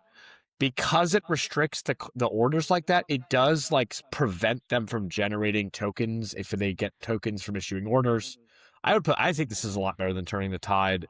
You just have to play it differently than you traditionally would play a 1-pip. You're not playing it to compete with your opponent to go first. You're playing it to try and shut down one of their 3-pips, usually. The Christmas Land scenario is you played on Yoda's 3-pip. Like, that restricts Yoda all the way down to issuing 1 order from all of his units. That's interesting thought. And any 3-pip issues 3 orders, and you're restricting them to 1. And a lot of 3-pips generate tokens on orders. Something like most 3-pips require the order to actually land. So I would put this like higher in D tier. Special. It has more powerful use cases. Yeah. There's going to be some cases where it's completely useless, and the limitation to operative or special forces is it depends on your list building. Not a huge deal. Not great, but like oftentimes rebels are wanting to issue orders to operatives. All right, yeah. I mean, I'll concede. I didn't think of it from that perspective. I was thinking of it more of, 1-pip versus a 1-pip or 1 versus a 2-pip, like in the mid game. I'd put it like much higher. I'd put it like near Common Cause. I think the thing that's messing me up is I think Boba Fett's 2-pip is underrated here in Rebels. All right, let's move it higher. I would move Rebel Boba Fett. We're going way back to like 4 hours ago when we talked about him in Empire. I would move this card in Rebels like all the way up to like B. Because he actually wants to be in melee. He actually wants to be in melee. He does want to be in melee. I move it into high C or B tier. I think high high C as a card. High C. Move it into C, Tony. Not the top of C. I'd put it like above the IG, the rocket launcher, because that card is contextually locked to IG-11 in this. Actually, this card I think is better than the rocket launcher because you can. It is significant. Unlike the other Boba cards, this one is way better on Rebel Boba. I think that fixes D tier to me. I keep seeing that card. I'm like, that card's actually pretty solid on Rebel Boba because he wants to get there anyways. Fair enough. Yeah. All right. Yeah. But yeah, anyways, Sabotage Comms. It's a solid card. The use case is low, though. I think that's what keeps it. Not a solid card. It's an okay card. It's unlikely that if you were running like an officer stack, that's where this would probably come out.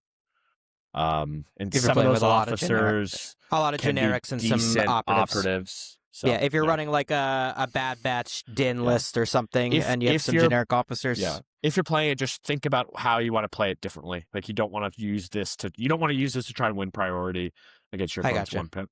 Fair enough. That makes sense. Turning the Tide. This is their two pip. So this one is kind of weird to me. This is the most played generic Rebel card. It has 40. It is 299, which is pretty high. I think that's from Echo Base. This is a good card in Echo Base, right? Maybe. Right, because you could theoretically maximize it with up to like 6 units getting Inspire 2, which is kind of crazy. Yep. And if you have like buses and ATRTs, because importantly, we'll read the card. Turning the Tide, 2 pip. 2 support or heavy units it issues orders to, but allied support and heavy units gain Inspire 2. So every vehicle in your list, every support or heavy gains Inspire 2. So if you're running a lot of ATRTs, if you're running more air speeders than land speeders, I would say, buses, it can create a lot of Inspire 2. Basically cleanse your entire army of suppression.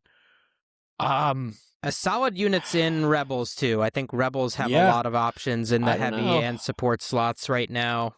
It's an interesting card. It's a sort of roundabout way to, like, because the interesting thing is it doesn't just let you ignore suppression. It does actually remove it, which is significant. It helps you sort of heal the morale damage. I don't know if that... I would put it somewhere in C tier, I think. But like the list composition of like support units, and if you're not talking strictly Echo Base, like what are support units that you're bringing in? ATRTs. It's ATRTs, buses and buses. I think buses and lands, and it does work on land speeders. Like there's nothing wrong with playing it on a land speeder. Yeah, and with land speeders, super popular. Yeah, like you're gonna give there's a lot of double land speeder lists out there. There's a lot of double bus lists out there. People do play double air speeder lists in Echo Base. There's Tauntauns out there in Echo Base. People outside Echo Base. I mean, ATRTs are like the most. I feel like one of, if not one of the most common units taken in Rebels. Like they're pretty solid. This would work with swoops too, right? Even though they're works with swoops. Yep. Okay. Yeah, I would put this in C tier. Above my ally is the Force. Yep, that's exactly where I was thinking. For the reason Paul, that, and I, as the two players that win tournaments from Vermont, we're always at the same Somebody mind. had to say it.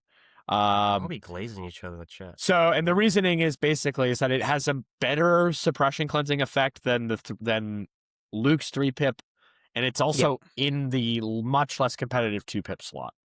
Yeah.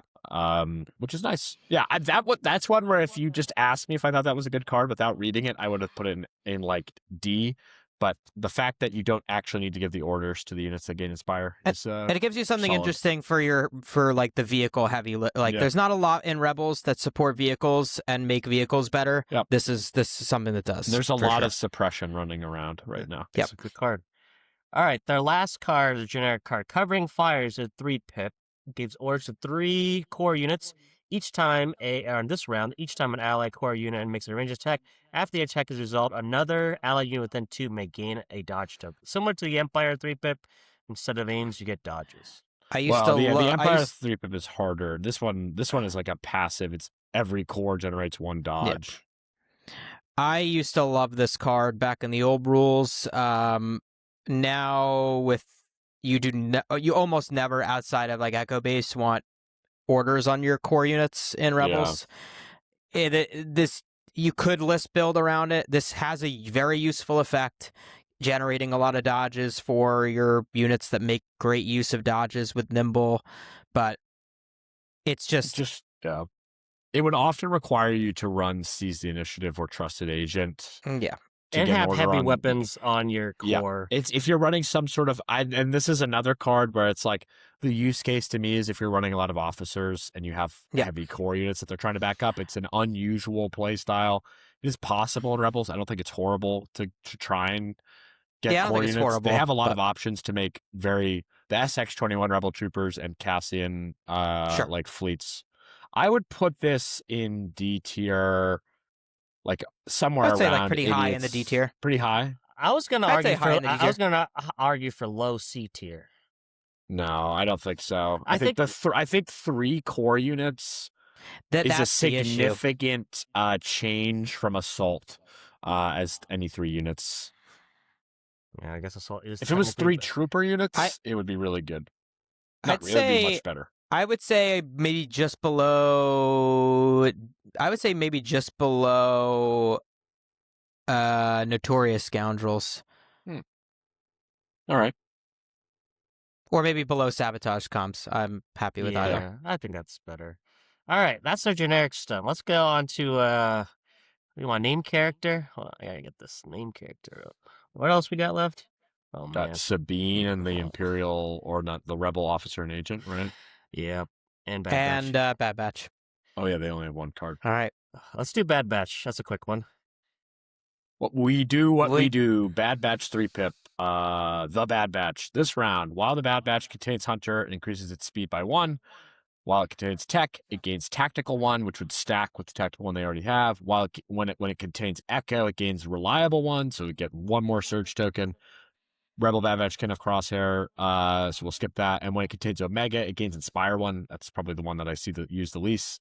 When it contains Wrecker, its weapons gain Suppressive. And they can obviously split fire quite a bit. And they have a melee attack. So, I think I know where this is going to go. But I think it'd be S tier as a card. It's giving Bad Batch a ton of tokens. Gives them 4 aims if they double move. Gives them another their speed when they have steady. It gives them a massive threat projection range. If only I remember there was a card where there was an argument about threat projection range. To compare it to Din's 1-pip, this is a 3-pip, way less competitive slot. Generates way more tokens, and it's on a unit that has a significantly better attack than Din Djarin. So I would wager for it to be all the way up in S tier. Or top of A, maybe. I would say top of A, because the only issuing 1 order on a 3-pip is some opportunity cost. And I think as many tokens as it gives, their attack still can sometimes whiff, even with all those aims, with the amount of white die they're rolling. The Inspire 1 on Omega is a non-factor. Suppressive on Wrecker sometimes is fine. It's just a bit weak to compare. It feels stronger on Republic, which is, it's fine. But I think the Speed 3 is really this card you're going to use every game. It's an excellent card. It's definitely a top 5 card in the game. Yeah, this is the most played Rebel card, although it is a combo card. The value you're getting a lot from, at least from the Rebel version, from my perspective. I think you are right that it doesn't make them auto delete a highly defensive unit. No. No. Which I don't know. When we're looking at offensive cards, so I agree with high A. It generates a lot of tokens. It's in a less competitive slot than and similar cards. And I would say the big thing, and given the most important effect, is the Speed 3. But if you don't use this card early, you have risk losing a lot of those keywords. Right. It could sometimes be an awkward card. I'm just thinking of the rubric. Is this card itself changing the game, or is it just like it accentuates? It makes Bad Batch Bad better. Batch. It makes Bad Batch better. I think that would put it in A tier, right? It's like it does have a big impact on the game state, but it doesn't make Bad Batch necessarily do something that they couldn't do. Yeah. They can I don't already think move and shoot. you always take this card, but I feel like you don't have to take this card to make Bad Batch good. And Whereas I think the other two, 3 pips that are up there, I think like Put when it you're taking the below unit, you're for the always taking the tribe. card. Put it below Son of Skywalker. Yeah, there might be I think situations that's- where you're probably not it playing makes this sense. card, even if you are having a full health Bad Batch. You may not want to play this card. I think I fell for the same thing that Jacob fell for, which is Bad Except Batch you didn't argue about it. is a very good unit card. And you tend to bring a command card that makes them even better, but it is not on its own an amazing. Like, it's not on its own. Bad Batch is still going to double move and shoot like they do every round. But you're just making it more prominent. They can move. Try and avoid playing this card on turn 1 unless you think it's going to hedge your opponent in from moving. If you're playing this card on turn 1, you're probably just trying to box in your opponent. You're unlikely to actually use the shot. And sometimes saving this card for later in the game to use the speed 3 plus the range 1 contest from Omega to get them onto another objective while blowing up a unit on the other side of the board is a better use, even if you've lost a couple of the goons. The speed 3 makes it pretty effective to get, because you're going to keep that speed 3 until the very end. Yep. Yeah, it's a good ace in the hole kind of card. I think that's appropriate where it's at. And next Bad Batch card. Oh wait, they don't have any more cards. Yeah, so weird. They only have 1 card. Very lame. On to the generic guy. Interesting card. Battlefield Reconnaissance. This is the Rebel Agent 2 pip. Gives an order to a operative of your choice in 1 unit. This round, when creating your pass pool, add a number of additional advantage tokens equal to the current number round. I think this card's weakness is that the unit it's attached to is not great compared to. I think the generic commander is awesome and fulfills a needed role. I think the operative slot is way too competitive in Rebels, and so I feel like we have to kind of keep that in mind. I think as a card, it's really good. You don't have to issue the order itself is great. You don't have to issue the order to the agent itself, so that's actually like a really good boon. No, you do. Oh no, is it 1 operative? It's not operative. One operative, yeah. One operative and 1 unit. So, but obviously, implicitly, there is only 1 other option. Like, this guy took 1 of your operative slots. Rebels don't really have access to like associate or any way to get more operatives other than K2. They're so reliant on operatives at baseline to remove one of those like coveted slots for like a weak agent kind of sucks. But the card itself functional. It could be game changing. No matter when you play this, it should let you go last, which is great. You can like guarantee to go last when you play this card, even if you play it on turn 1, which is good. If you play, I think often the best case is like turn 2. And if you have a rebel list that wants to close range, you can have your guys who are already kind of in position play this card. You get 2 extra pass tokens, and then you can come out of the wall with 2 or more final activations, depending on how much you out-activate your opponent.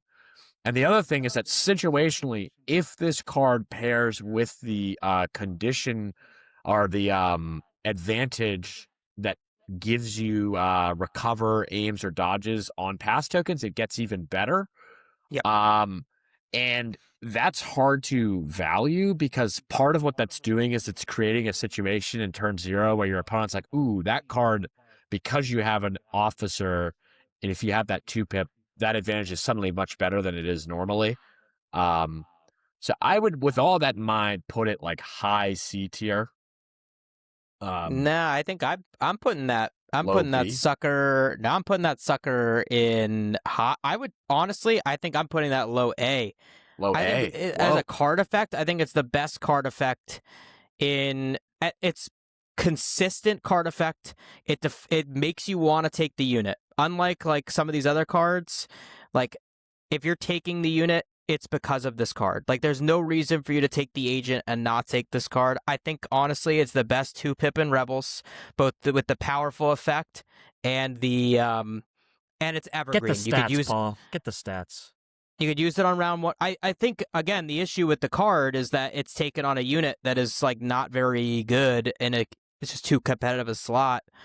But it's kind of hard to get stats on these, but it has 141 plays, which means it's more played than the Commander 3-pip, which we'll talk about. Which is crazy considering how many more Commanders are out there. Yeah, I don't know if I would agree with A tier, because the only thing is that if you already out-activated your opponent as Rebels, which is not uncommon, I wouldn't say it's super common, but it's not. There's like, if you're up against Republic, you're probably out-activating them anyways.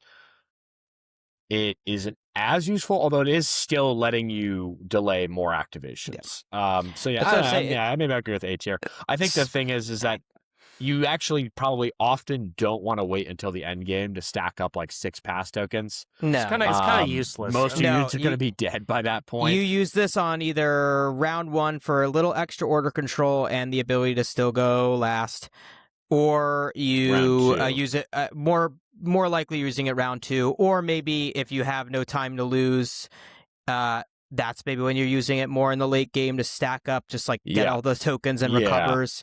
I think it's a very flexible card. If you have no time to lose in your deck, this is like an S tier. Not in your deck, in the game, I should say. This is like S tier.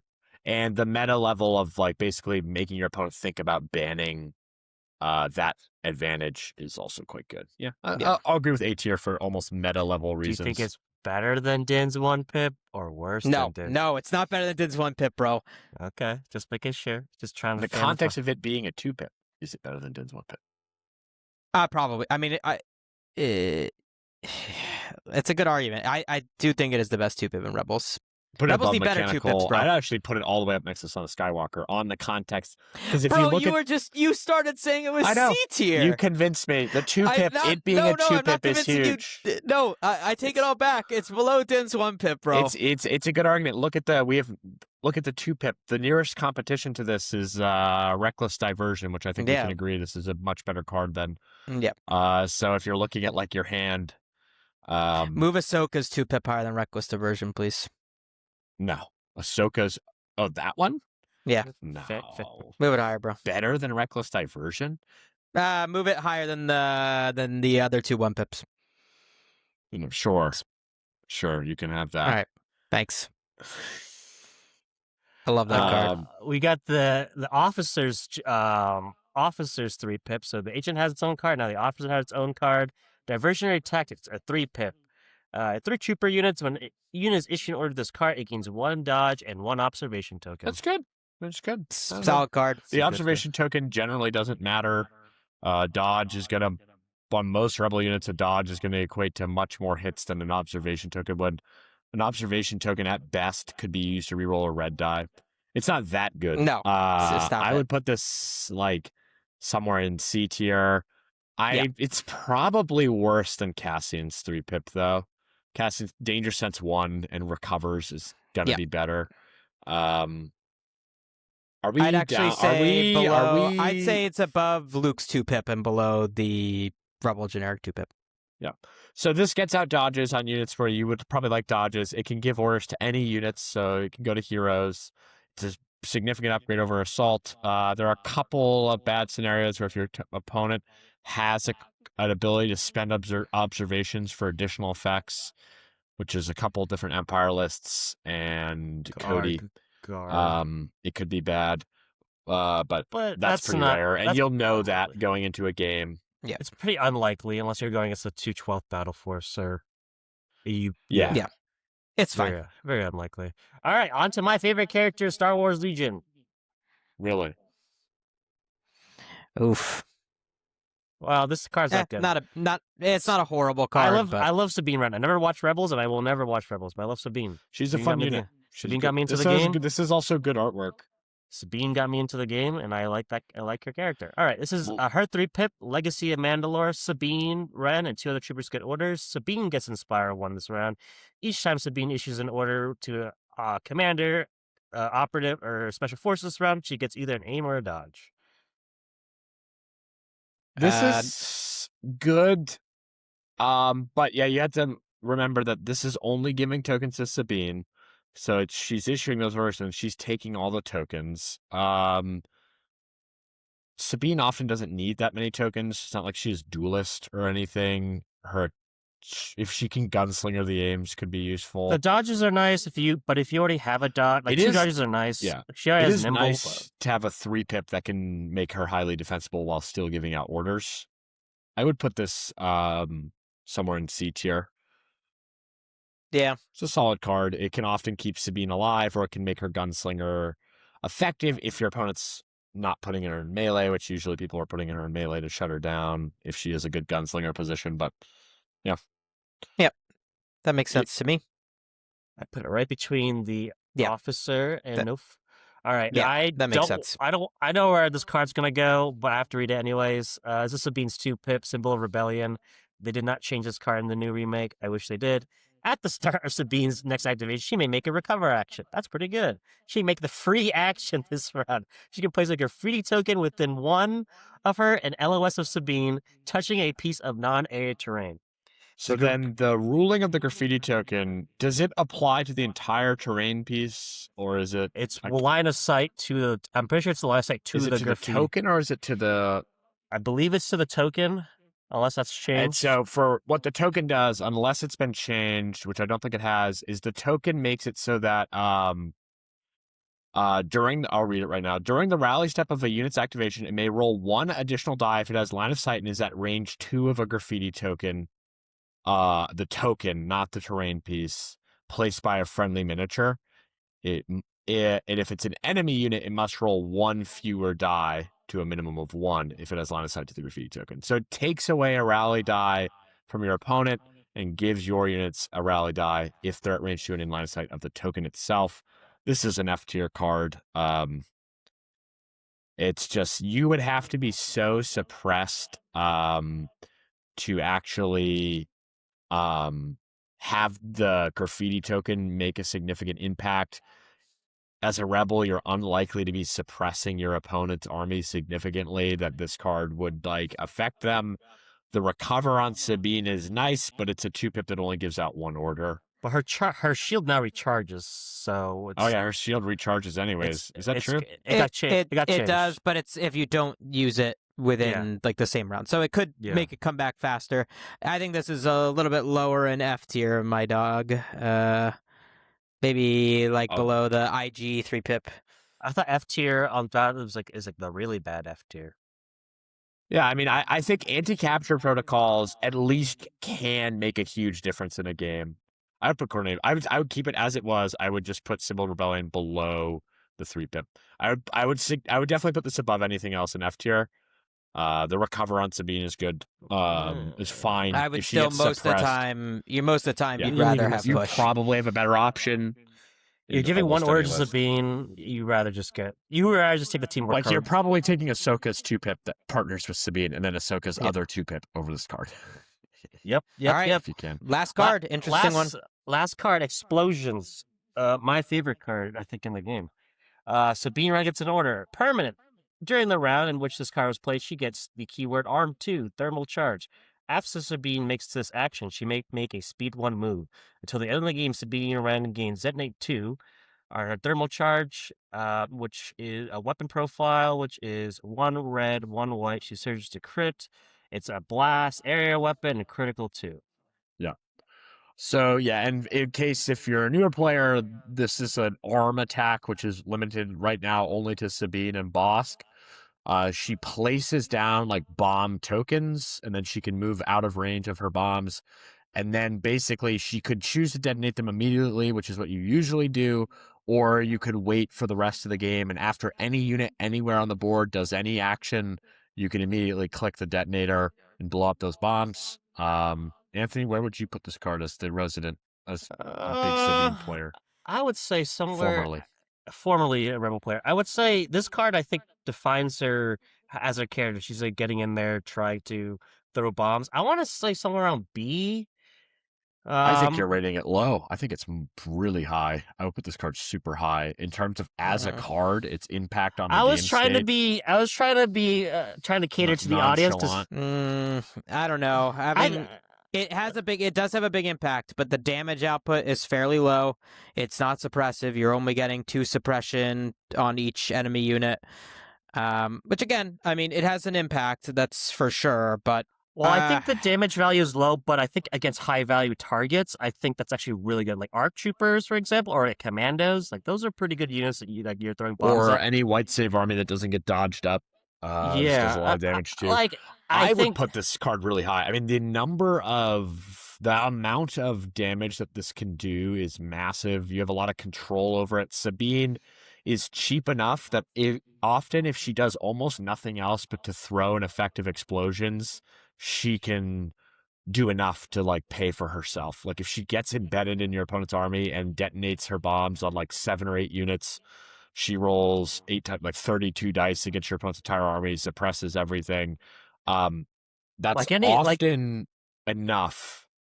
The suppression is significant. She would love to go against Rebels and Empire. She would love to go against red save units that have high value saves onto them and don't surge. And I think this is like she's good. She's good at anything unless they have a ton of dodge tokens or ways to cancel those hits or armor. Forcing saves is good. With this, I would put it like I would push for it to be an S tier. It is a game state defining card. It's pretty much. It is the reason you bring Sabine Wren, is to try and get an effective explosions. That is true. I think that oftentimes the detonation does not have a huge impact on the game. It can, but many times I've seen this card go off, and then it's like your opponent ended up rolling out of it. They survived, and then it's kind of like. So maybe I could see an argument for high A tier because of that. Because I'd put it in high A. I think I would go below Lando's 1 pip. I think Lando's 1 pip just from the divulge effect is better. And infiltrate. Yeah. I think there are going to be games where you're not like, yes, that's why you take Sabine to have access to that card, but there's going to be an occasional game where you just are not. Because the armies are spread out, you're just not able to set up an effective explosions, or Sabine gets tied up one way or another. It is a defining card, but I think it's held back by the fact that you can roll it out. It is. I don't know. I guess it does define the character and like the impact of the game. The impact it could be very minimum though. And you could theoretically get attacks off with Sabine and throw this card, and it gives you a speed 1 move, and she's often mostly fine to hit herself with this. Yeah, she doesn't really care.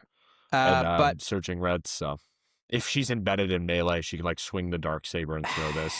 I think I would actually put this below the Ewok 3 pip and above the 2 pip there, but I think it's around where it should be. I think it is almost an S tier card. It's just it does not.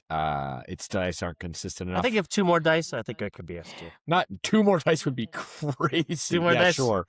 Or one more nice keyword, increase the amount of damage it does. If there was impact on this or suppressive, if there was impact, just square the amount of dice it does, then it's fine. I think So it should have suppressive on it or some sort of impact. It has no impact on it currently. Yeah, not having impact kind of hurts it. On a bomb, by the way, on a bomb. Yeah, it's a bomb. Yeah, impact 1 would be a nice thing. Yeah, because part of is if your opponent has armor, if they have a lot of dodges, it doesn't do that much. And then if they save out of it on a couple of key units that you wanted to do damage to, it's a really good card though. All right, look at this. Pretty much the reason you take Sabine. We got a perfect tier list, I'd say here. I don't know if I agree with the close call 1 pip down here, but everything else is pretty good. What do you guys think? I think we were pretty harsh on Wicked, but I think we were accurate. Those cards are just not very good. I think in review for Rebels, as a faction, scroll towards the top. I don't care about the F tier cards. I kind of care. Thinking about the faction. Rebels have a lot of really good options everywhere, which is reflected by the fact that they have a robust amount of operatives, especially, but also just heroes.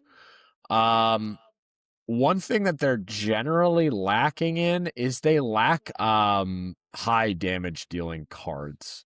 They lack cards that get a lot of tokens, a lot of damage. S tier cards. The only cards that really like dial up your offense significantly are like explosions, Son of Skywalker, Mechanical Carnage, which is a good card, but just not a great unit. And This Is the Way. Like, a lot of the other 1 pips, like, that we did rank highly that do damage, like Cassian and Jin, Ahsoka's, they either don't deal enough damage or they just aren't quite, they aren't amazing units. So yeah, I don't know. Rebels have a really strong options for the command hand. Just to review the rubric as well, pretty much any card that we put in D tier and above, we think that there are situations where it could be good as well. And I think there are a lot of these cards that are in C and D tier have certain lists. No, I'll get that out. Have certain lists that they are quite effective in, but yeah, I think that the Rebels do have a lot of situationally strong cards. Yeah, it's just but yeah, I mean, this seems appropriate to me. I'm happy. I'm generally happy where it ended up. They don't really have a lot of token generation 3 pips though that we ranked very highly. Yeah, I mean, they have cards that have similar effects without actually generating tokens, like Cassian, Jin, both don't technically generate tokens, but they augment the defense of your units. Yeah, it's just kind of, I think, looking back on it, they don't have a lot of good slow opening. They have a lot of good 1 pips that really augment the character they're playing. They struggle with order control. Even the 2 they don't have a lot of the 3 pips that we rated highly have effects that end up not hitting out orders. Like change of plans often doesn't actually even get played, so it's not handing out 3 orders. It's actually switching you to a different card. I am a Jedi, 1 order. The Ewok 3 pip is the exception, but then Bad Batch, it's they have poor order control, but yeah, I think Rebels have a lot of really solid options, and they have so many different units. There's a lot of ways to configure them to make interesting use of these cards. Definitely, if you're like making a Rebel list, certainly pay attention to those characters that we like. Han, obviously, super good character. He's got a lot of high rank cards. Luke. Din, the Bad Batch. Luke is a weird one. We ranked a lot of Luke's cards high, but I think Luke as a unit is actually kind of struggling. Just doesn't have a great unit card to back up a decent command hand. Majority of his knight cards are actually better than his his general, true. Commander Luke doesn't have the same good card. His only good Commander Luke card is Son of Skywalker, which we rated very highly. Everything else we put very low. Any do you think there's any fixings for F tier? Do you think there's any hope for them in the future? Or all these cards need complete reworks, or their units need to become like so much better. Yeah, but I think those are the cards that need like outright reworks. Yeah. Wicked is a character I don't really care about. Like, he probably should not have had 3 cards. It's weird for a unit that cheap to have 3 cards. Like Sunfac only has 1 card. Wicked would benefit from just consolidating like all of the effects into 1 mega card, similar to Sunfac. R2D2, Sabine's 2 pip, IG-11, Leia's 1 pip. All those cards need reworks. I would actually extend that into a couple of the cards in D tier as well. I think that they need to take a look at all of these cards that require a hero unit to stand near your army to do something. Those effects are generally not very good. They continue to release cards like that. Like Hondo got a 3 pip that's like that. I think that those effects should be much stronger than the game seems to value them at right now. It's a consistent problem that we'll see in other factions too. Mm-hmm. Almost any card that requires you to have a vulnerable hero character just stand out in the open is often quite bad, I think. Yeah, this is pretty middle of the field. I think we got most of it right. I think it does feel really weird to have some of the like Ahsoka's cards in lower, but I think it is. Or even Din's 1 pip should have been S tier, but I think like some of the cards I think are very situationally good. Just rage baiting at this point. Not rage baiting. No, I agree with Anthony. I think Ahsoka's 2 pip and Din's 1 pip should have been S tier, but you know what? Whatever.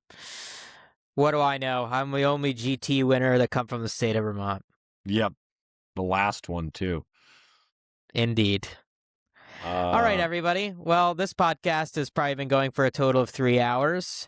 Appreciate everybody. We lost a podcast member. Blaise, we'll see you tomorrow. And everybody, stay sticky. Happy birthday, Jacob. Thank you.